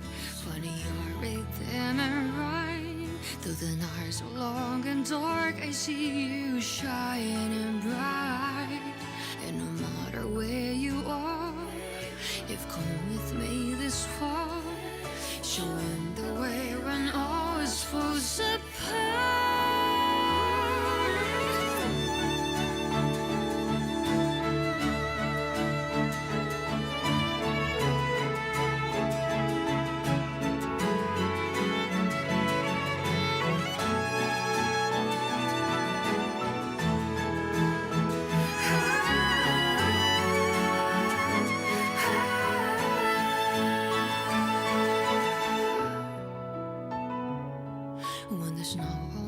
nights away and the ice fine alley breaks.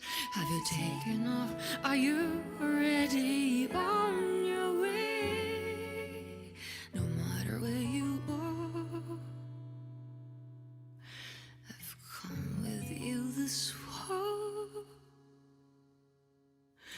I'm never really lost.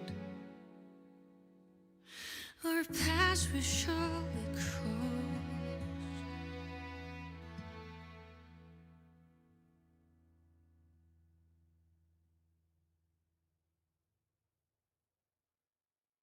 Check your DMs, by the way. Anyway, I'm in class. See ya. Alright, let's check them out after the stream, maybe.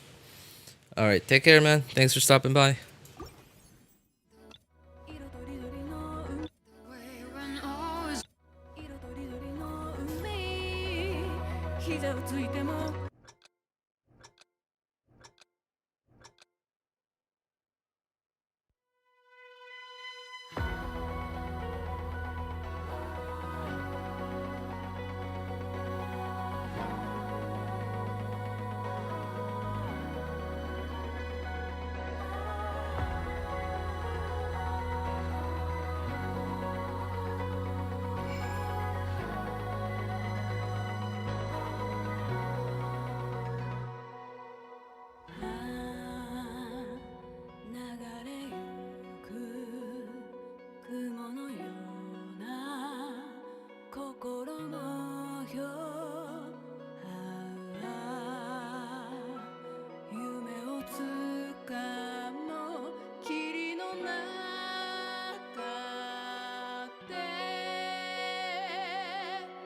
海と大地を飛び越え石を両手に歩み出せ君を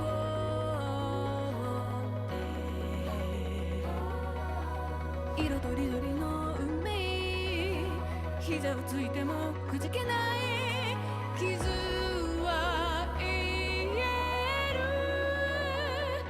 闇に飲まれてもがいても火の粉振り払って自由に舞えウィンドブルームの叶うから教えてよ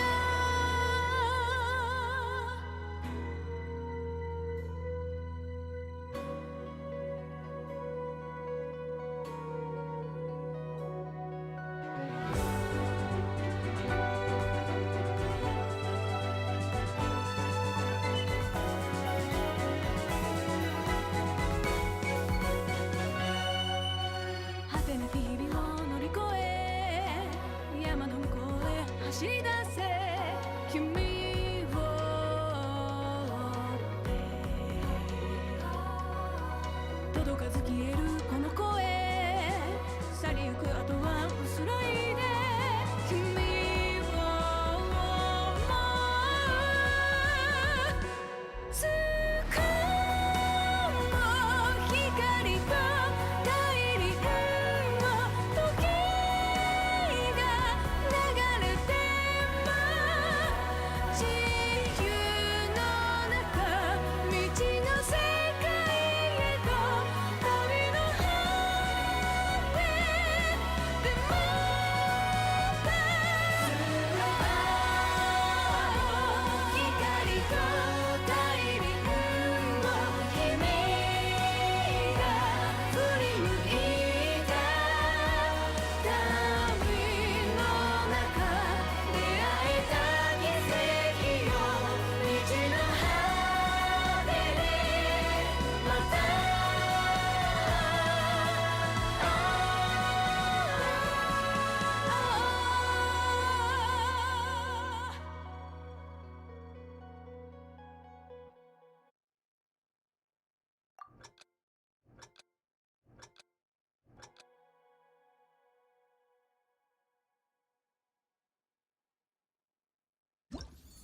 Shine steadfast, a beat.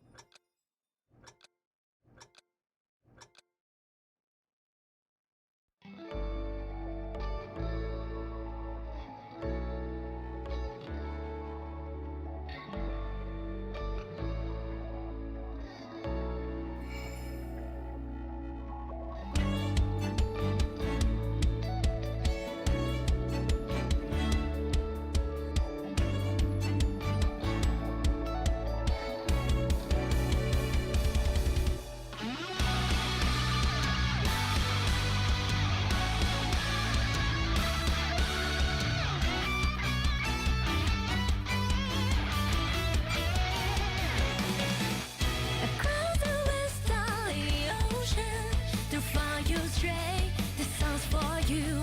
A constant light, replace the deep night. It's your home again, just this moment sing for you.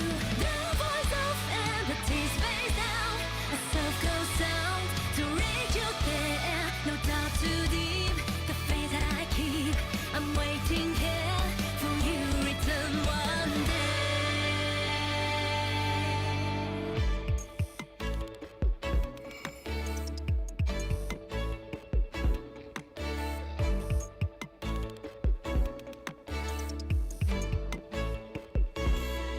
The reality voice is round you.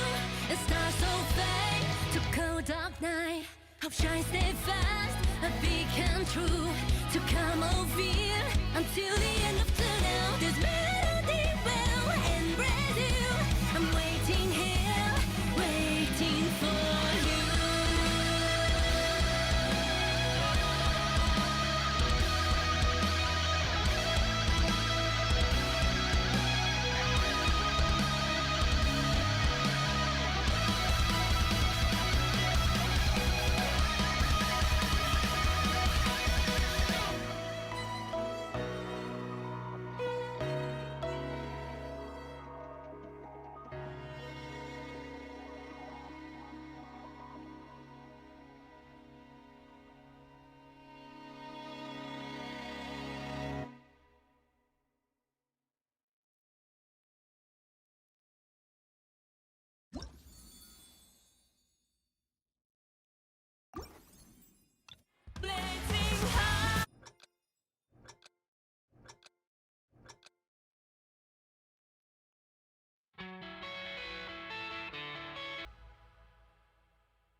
この同点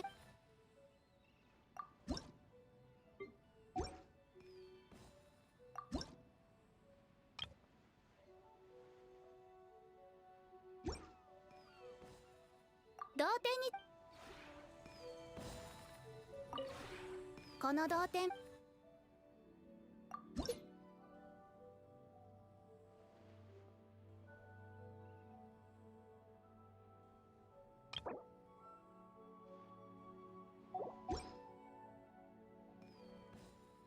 同点に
星とし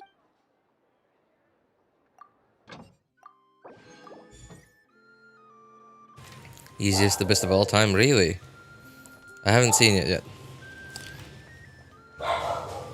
I will see it in a few minutes, however. I'm on my friend's account. This is my friend's account here. I wasn't even thinking about doing Abyss, but then my friend said he wouldn't be able to log in for a few days. So he just told me to do his Abyss for him. I was like, sure. Yeah, because daily server reset for NA is 5 o'clock today. Which, you know, at which time I will... Oh. I will have to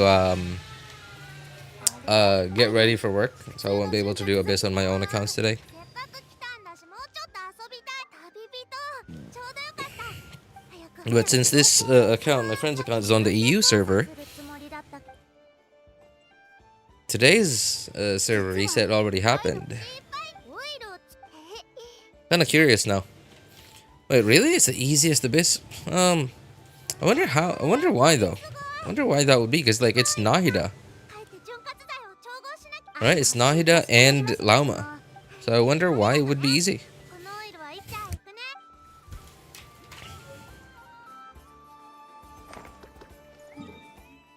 Maybe because Hyper Bloom isn't that strong anymore?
Bloom, let's recharge in Bloom Shill, but I got an F5 now Wake Up Premium.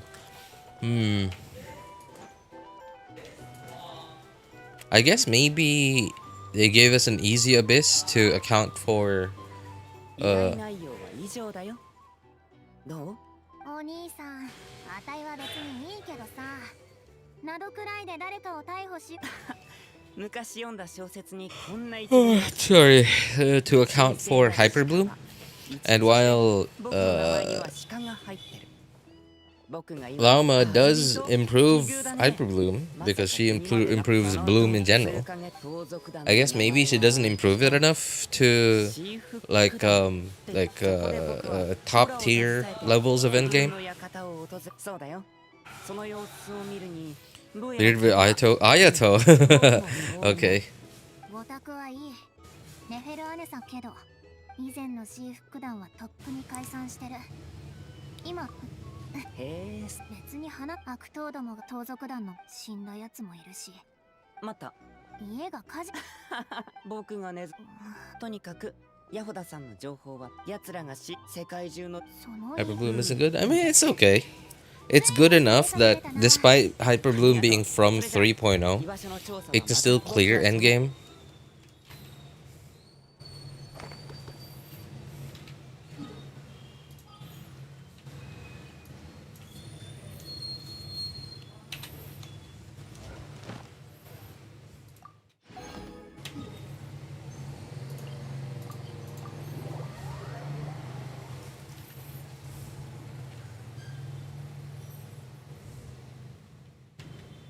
星とし無事今日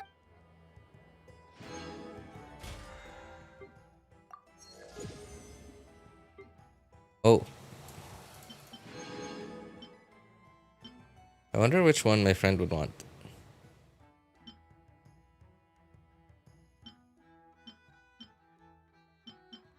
Oops. Oh, come on. I keep pressing escape. I'm an idiot. Just get your finger off the button. Wow. Okay. I guess I'll leave the picking to him.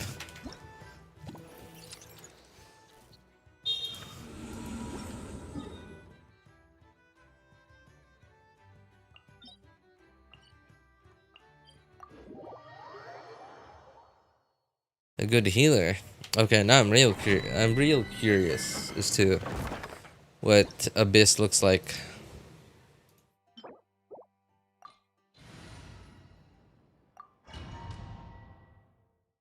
I'm actually kind of sleepy, man. I went to bed last night relatively early. Just, you know, midnight, 12.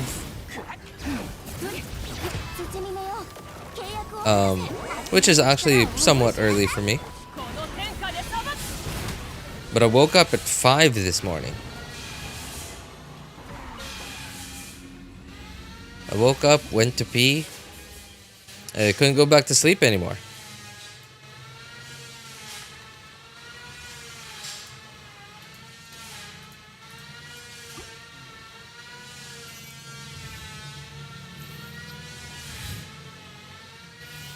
Good morning and good night then. I wish, man. I wish. I have stuff to do today. I have a ton of stuff to do today.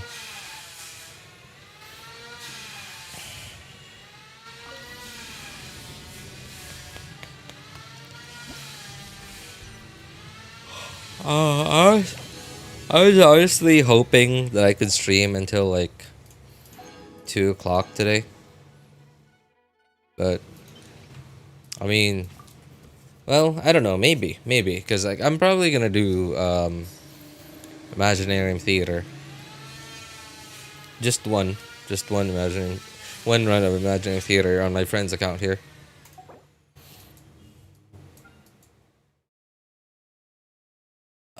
What? I have no idea what these guys do.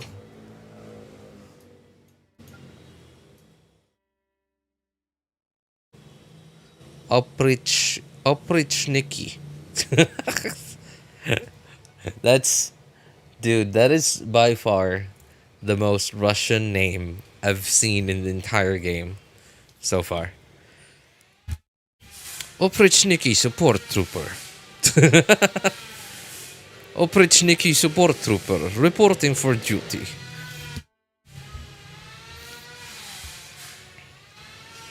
Get on the cutting edge all-purpose scout land cruiser.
直前にリトル工作兵捕まえた。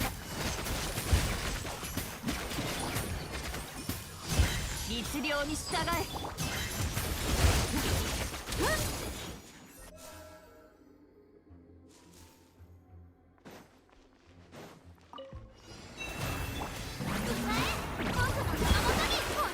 絶縁障壁展開塵となってください。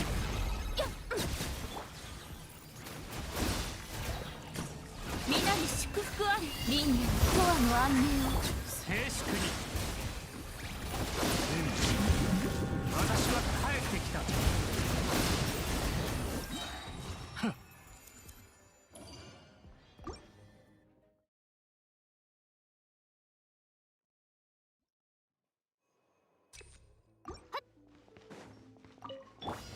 すぐに片付ける。かかれ。捕まえた。終わりね。連過信滅。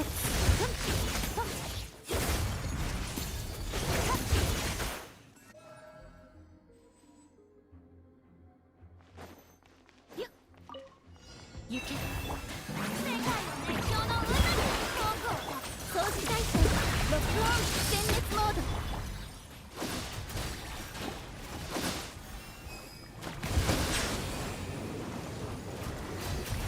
高き私は下げず。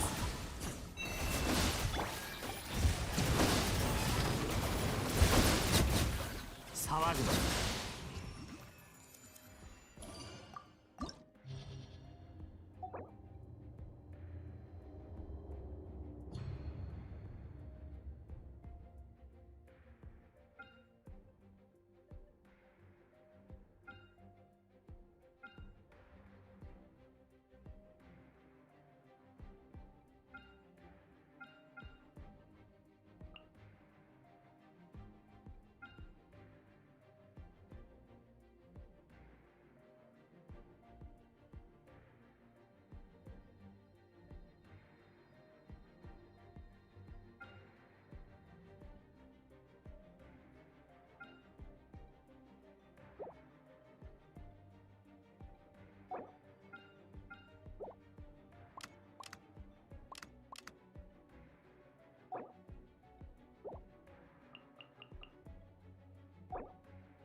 装置に超えたわ。迎え僕の名元にセダー防衛モード起動。静粛に。聞かせて。私は帰ってきた。月光のように蒼月よ永遠なるお披露目だ。世界の熱狂の渦に掃除体制。騒ぐ。高き私は下げず。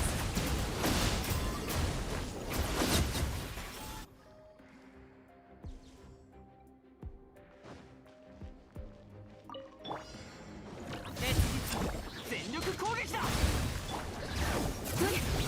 手加減なしよ。口封じは任せたからね。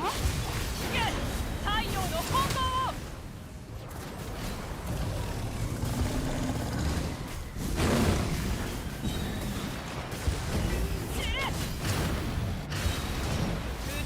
みんなは俺が守れ。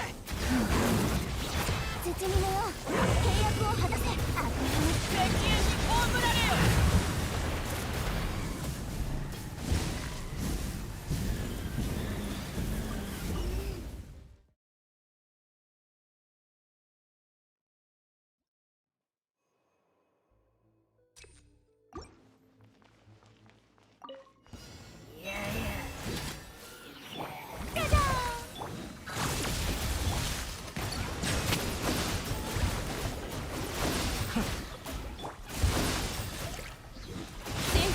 祝福をリンヤの永遠の安寧迎え僕の名のもとに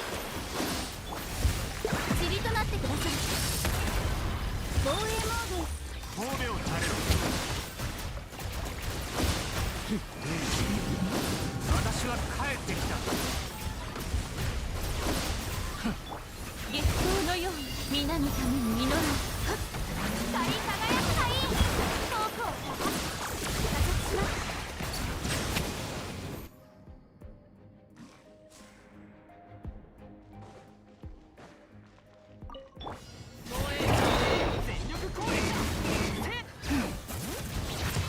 手加減なしや口封じは任せたからね。この天下で裁く。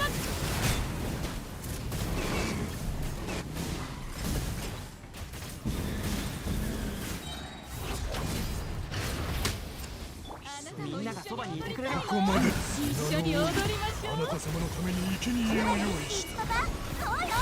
いやいやいや、オーバーレよ。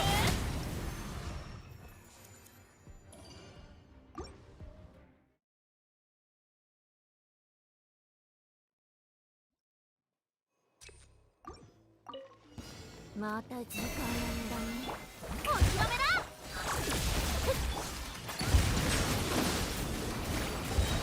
高し、私は下げす。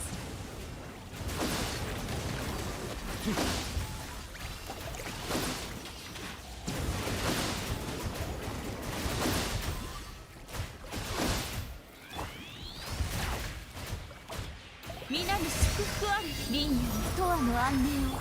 世界の熱狂の渦に遠くを語る。掃除対象ロックオン。交渉は終わり。騒ぐ。大松となるがいい。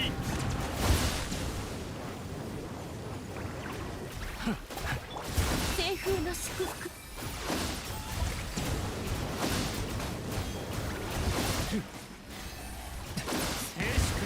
皆のために祈ろう。迎え僕の手の元に来てじゃー。皆に祝福。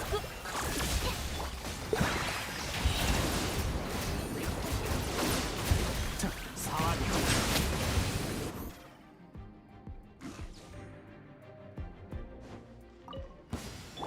頭上を焼き。全力攻撃だ。燃えろ。じゃあ行くよ。悪用の力を思い知りなさい。この天下で裁く。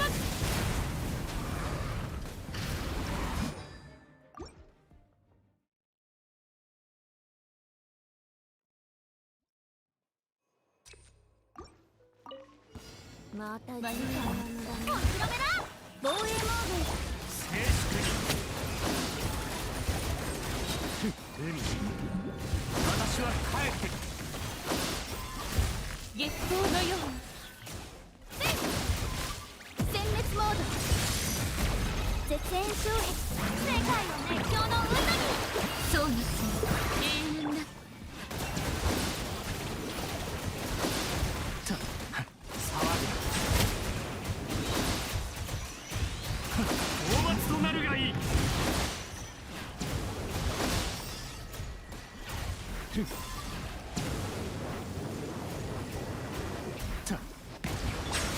清風の祝福。光り輝くがいい。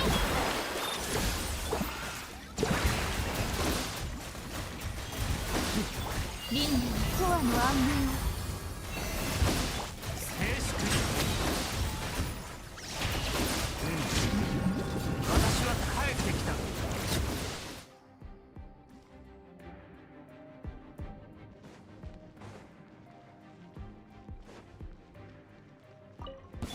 防衛。みんながそばにいてくれるわ。石煙に葬られよ。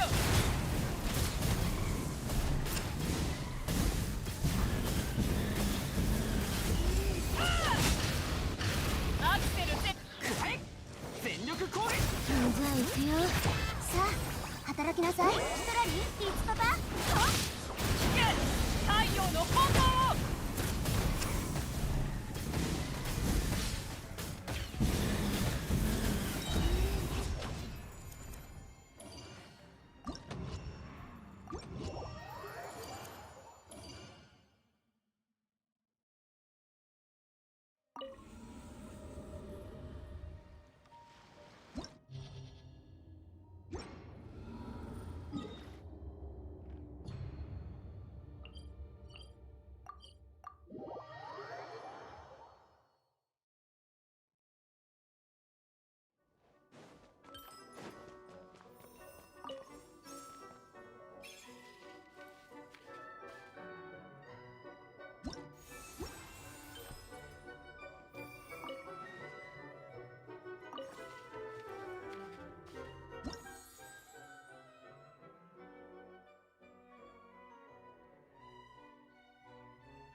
何か用か。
薬も毒になり得ます。命の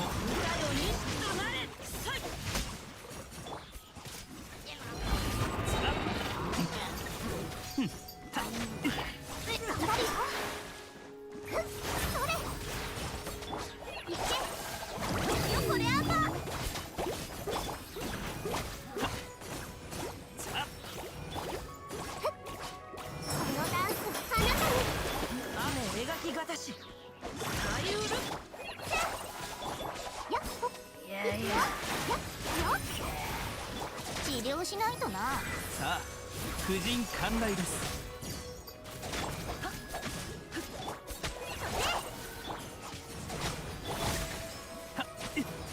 はい。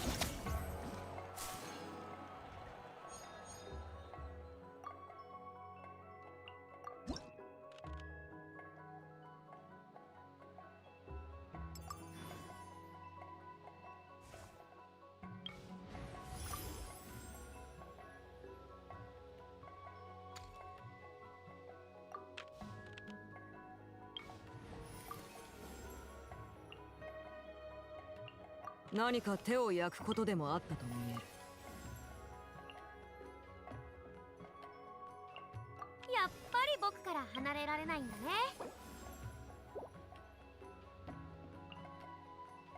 ずいぶん待ってたのよ。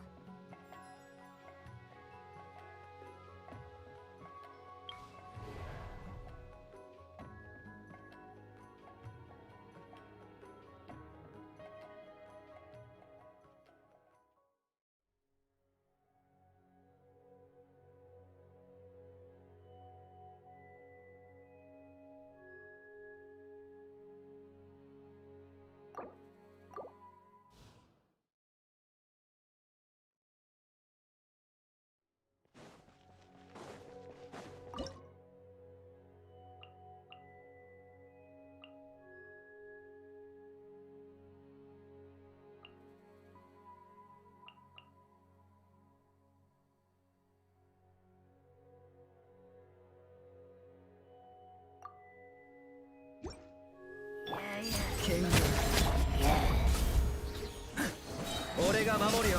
師匠の技を食らいなさい。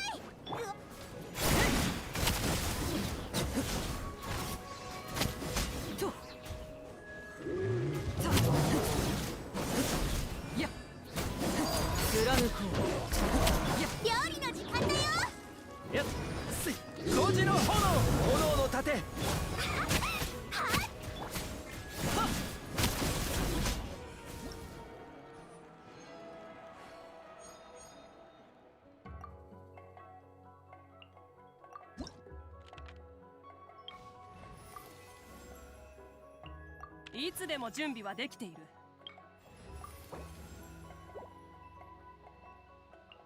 陽光の正体にか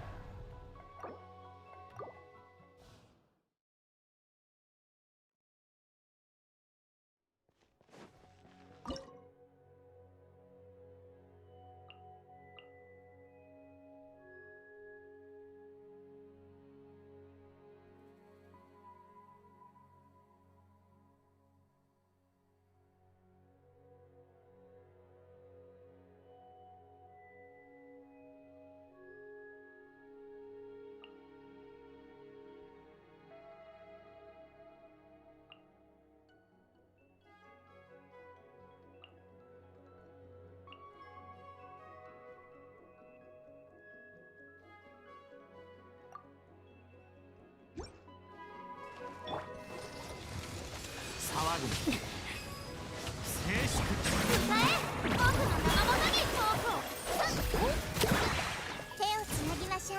私のお家にいらっしゃい。討伐となるがいい。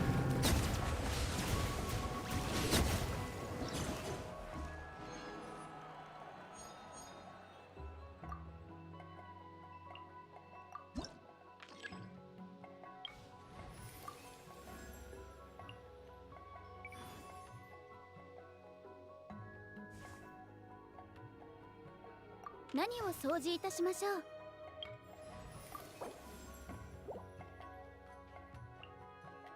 出動だ。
薬も毒になり得ます。すぐに治してあげましょう。掃除対象。もらった。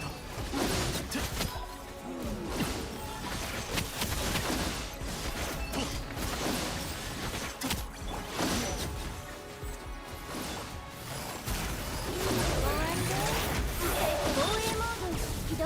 塵となってください。理論の演劇。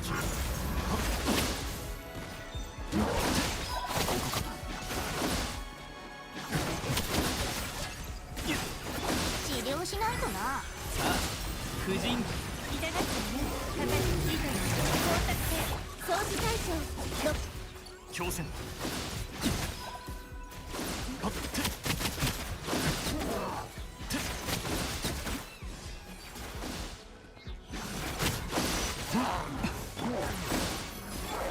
捕まえた。終わりね。撤収。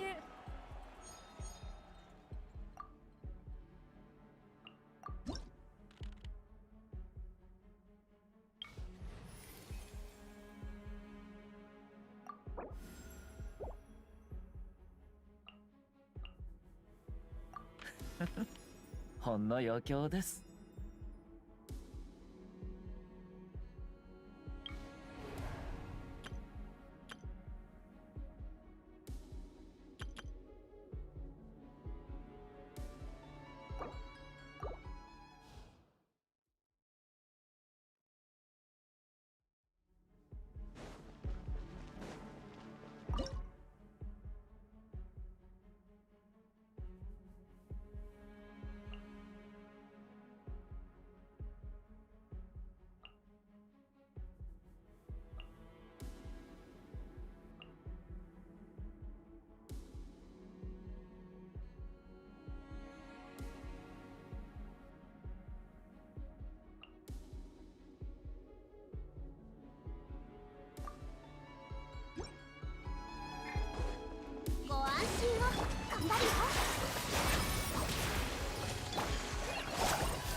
三弱の修正。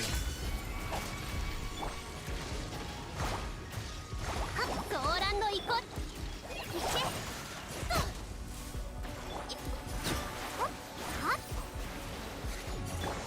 総流水泳。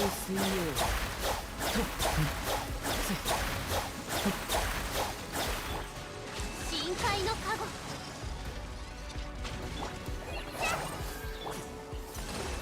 やっ踊ろう。さあ踊るよ。それ。はっ。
かかれ。痛がってるね。どの目が出るかしら。頑張るよ。これならどうだ。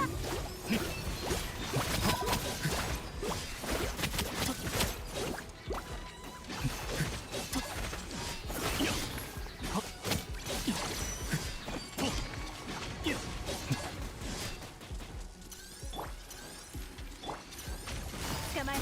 痛がってるね。終わりね。撤収。よっ。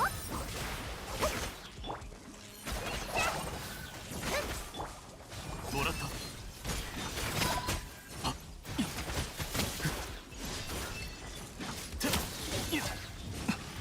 運行。かかれ。捕まえた。糸よ。工作せよ。さあ踊るよ。それ。これあんだ。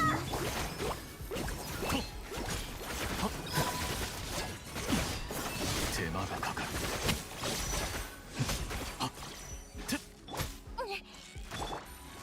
かかれ。痛がっていよいよ。どの目が出るかしら。頑張るよ。よっ。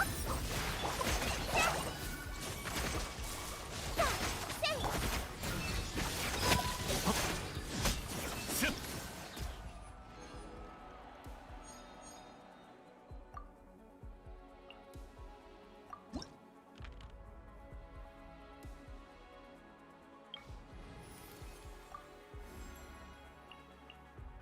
もちろん手伝ってあげる。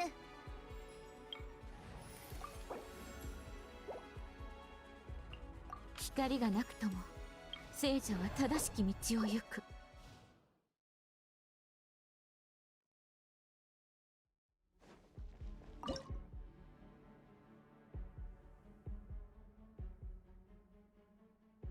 Hey, what's up, Anoko? Supposed to be studying? I might pass out because of how tired I am. Well, hey, that's a normal part of life, man. You aren't a college student if you haven't passed out at least once from how tired you are. Or how drunk you were. Yeah, either one's okay.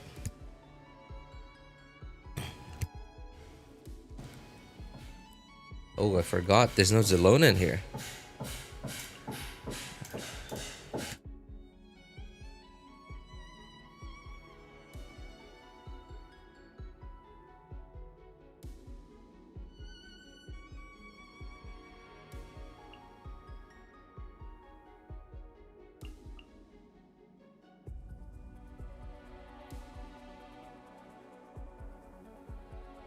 I don't drink. I don't go to parties. Well,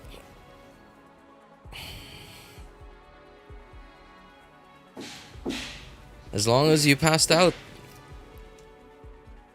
it's all that matters.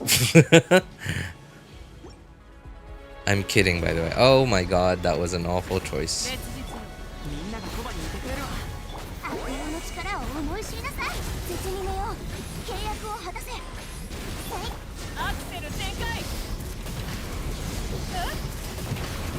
石煙に葬られよ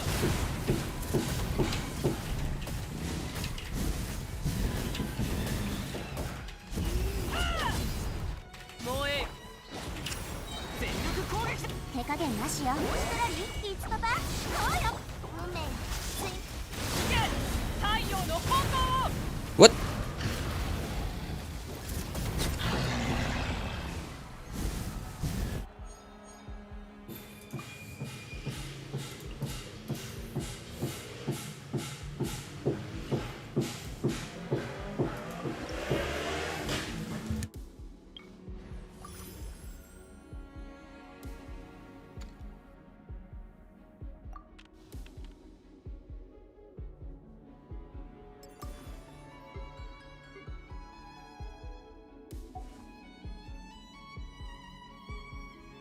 Is that a band in your house or something? No, it's some renovations happening next door.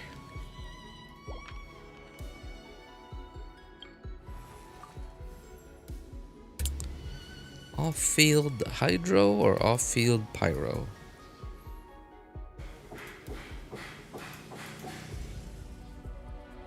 Off-field, but no, hydro. Okay.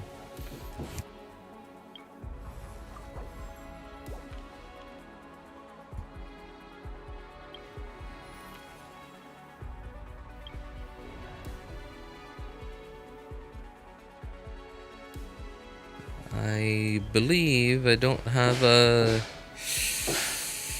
bow unit anymore. How many 50/50s do you lose? Because you have level 100, Mawika 95, Arle? Oh no, don't worry. This is my friend's account, man. This is my friend's account.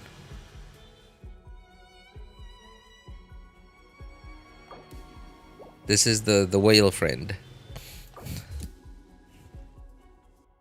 Yeah. With the whale. Dude, you should see some actual whales, man. You should see some actual whales. Like, dude, it's insane.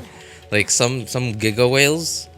Like, 6.0 dropped. Like, Luna 1.0 dropped. They logged into the game servers, came back up from maintenance. Wait, what? Huh? You can open the quest menu from here? Why? I just noticed that. Anyway, like yeah. Bro, it's not a whale. The entire ocean. Like some like giga whales, dude. Like they logged in, like checked the mail, and then like it just said they had like 150 or 200 Masterless Stella Fortuna, and it was like, huh? What? They've gotten C7 5 stars 150 times? 200 times?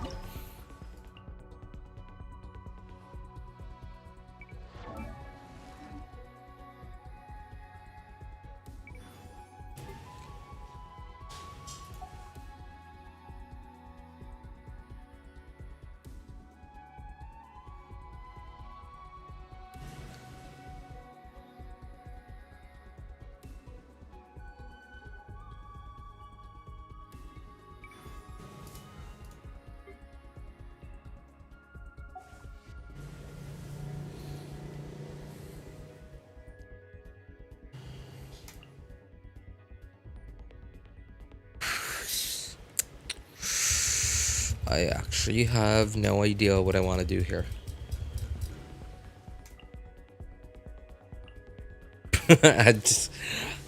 I guess that'll be okay. Oh, wait. No. That one. Perfect. Bro, I'm F2P and HSR and Genshin. I cannot afford to whale anymore. Also, dorms are expensive. Yep.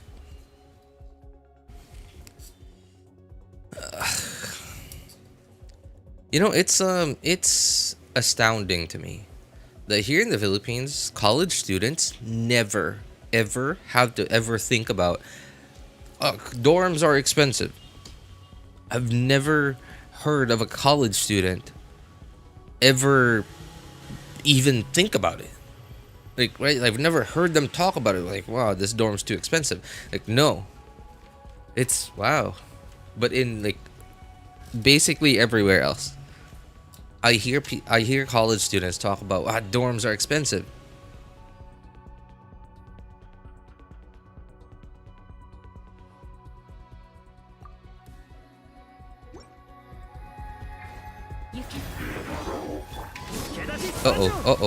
Well, that was not the right choice. I should have started with Ayato Hydro first. Oh, it's still somehow burgeoned. Okay, I guess that's fine. Come on, just come on, get over here, please. Okay, thank you. そうなんですよ永遠神様スイート時の炎手加減なしだよ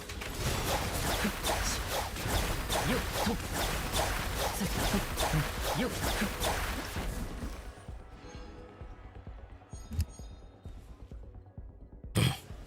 Also, I met child Arle, Hutao, Capitano, Kaza, Milani a couple months ago. Their review is really. Oh, dude, that's sick. That's pretty cool. Were you able to take a picture with them?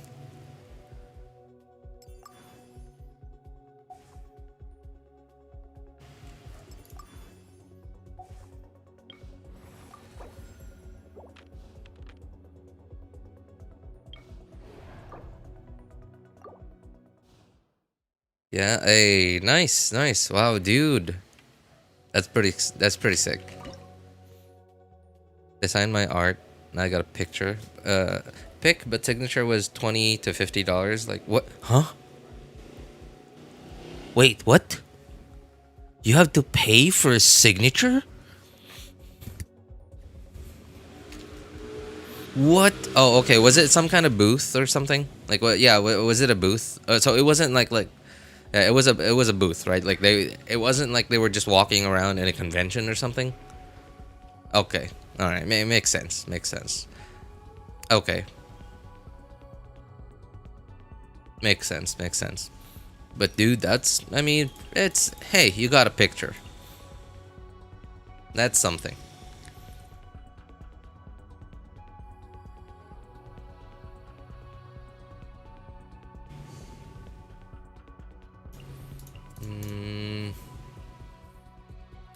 Oh, I don't have any other electro. So who?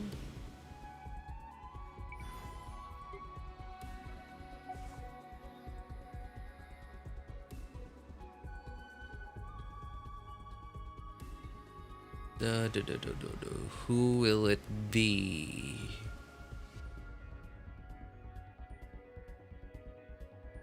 I guess you could do it. Sure. All right.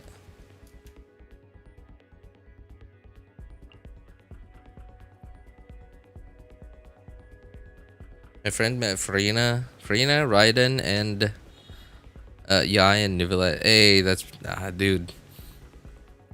Wait, were they not all there at the same time? Like, did they have were they like rotating in and out?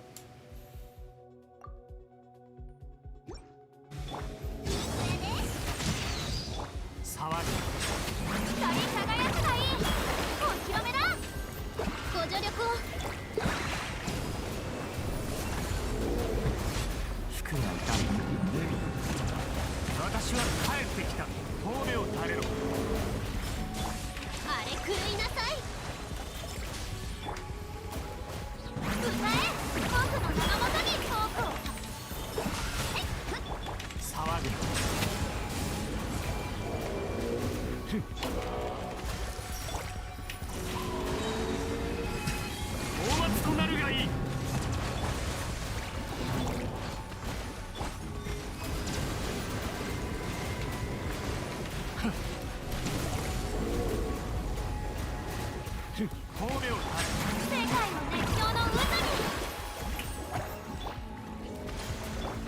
生きてるぜ Oh.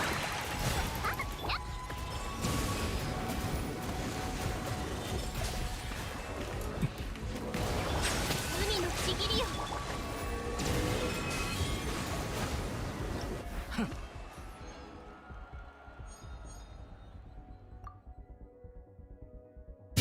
Holy whale damage.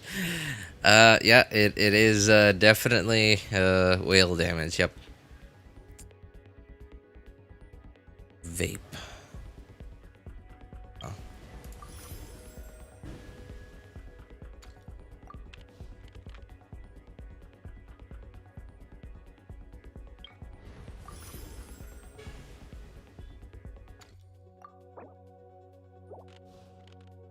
Oh, not bad.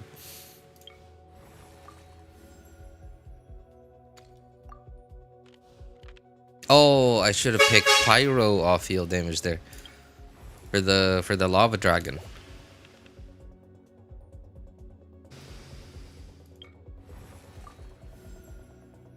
What is this? Hang on. Increase interval, decrease trigger will generate 2 additional. Okay, sure. Yeah, okay.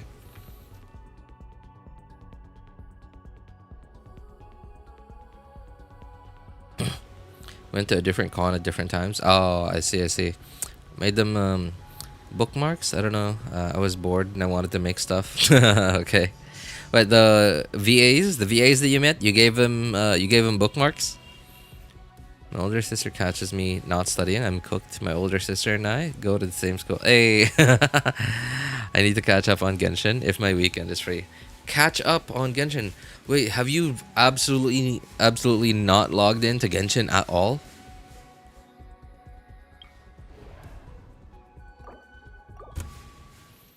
Oh no, dude, Onoko, you have to, dude. There's a thing. There's like a 5-star like constellation thing.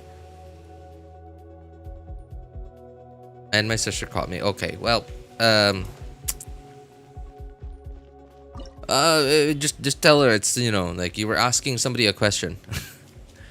Yeah, you. All right, bye. Hey, appreciate you stopping by, Onoko. Take care, man. Take care.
Okay.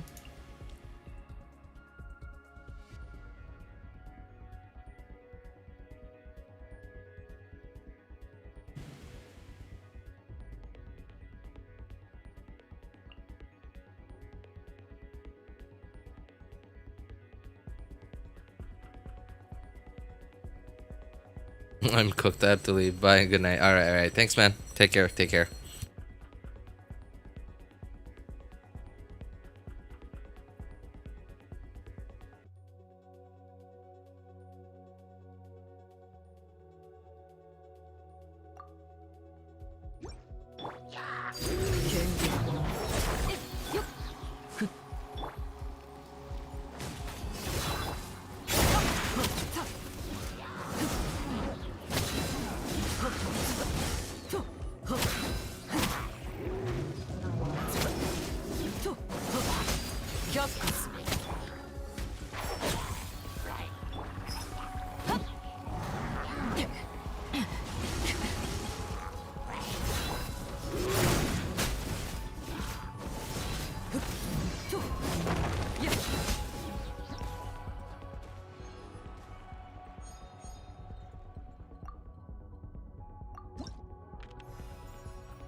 ちが来るようならおもちゃをあげよう。悪くないもんだ。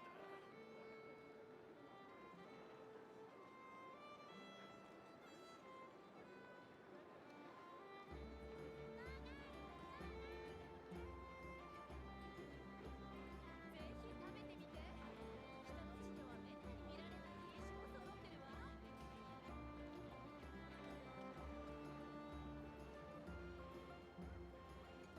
ってるわ。今日も子供たちが来るようなら若者に好きなことをさせておくってのも悪くないもんだ。ぜ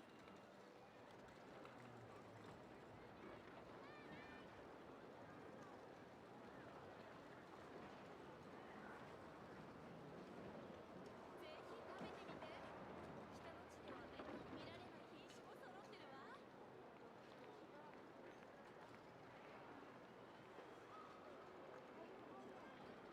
わ。今日も子供たちが来るようならおもちゃをあ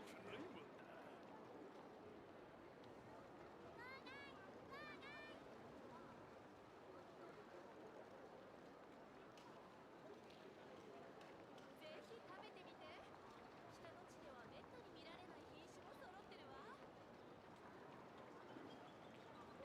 られない品種も揃ってるわ。若者に好きなことをさせておくってのも子供たちが来るようならこのおもちゃをあげよう。ぜひ食べてみて。北の地ではめったに見られない品種も揃ってるわ。今日も子供たちが来るようならこのおもちゃをあげよう。若者に好きなことをさせておくってのも悪くないもんだ。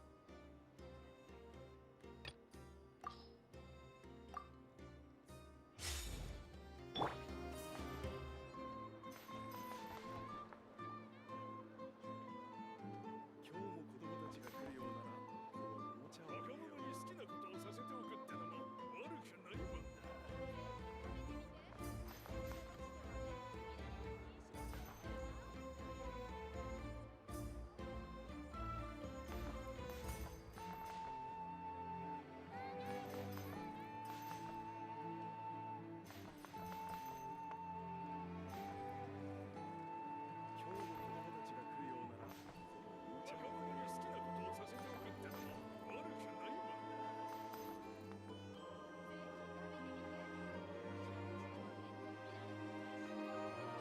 All right.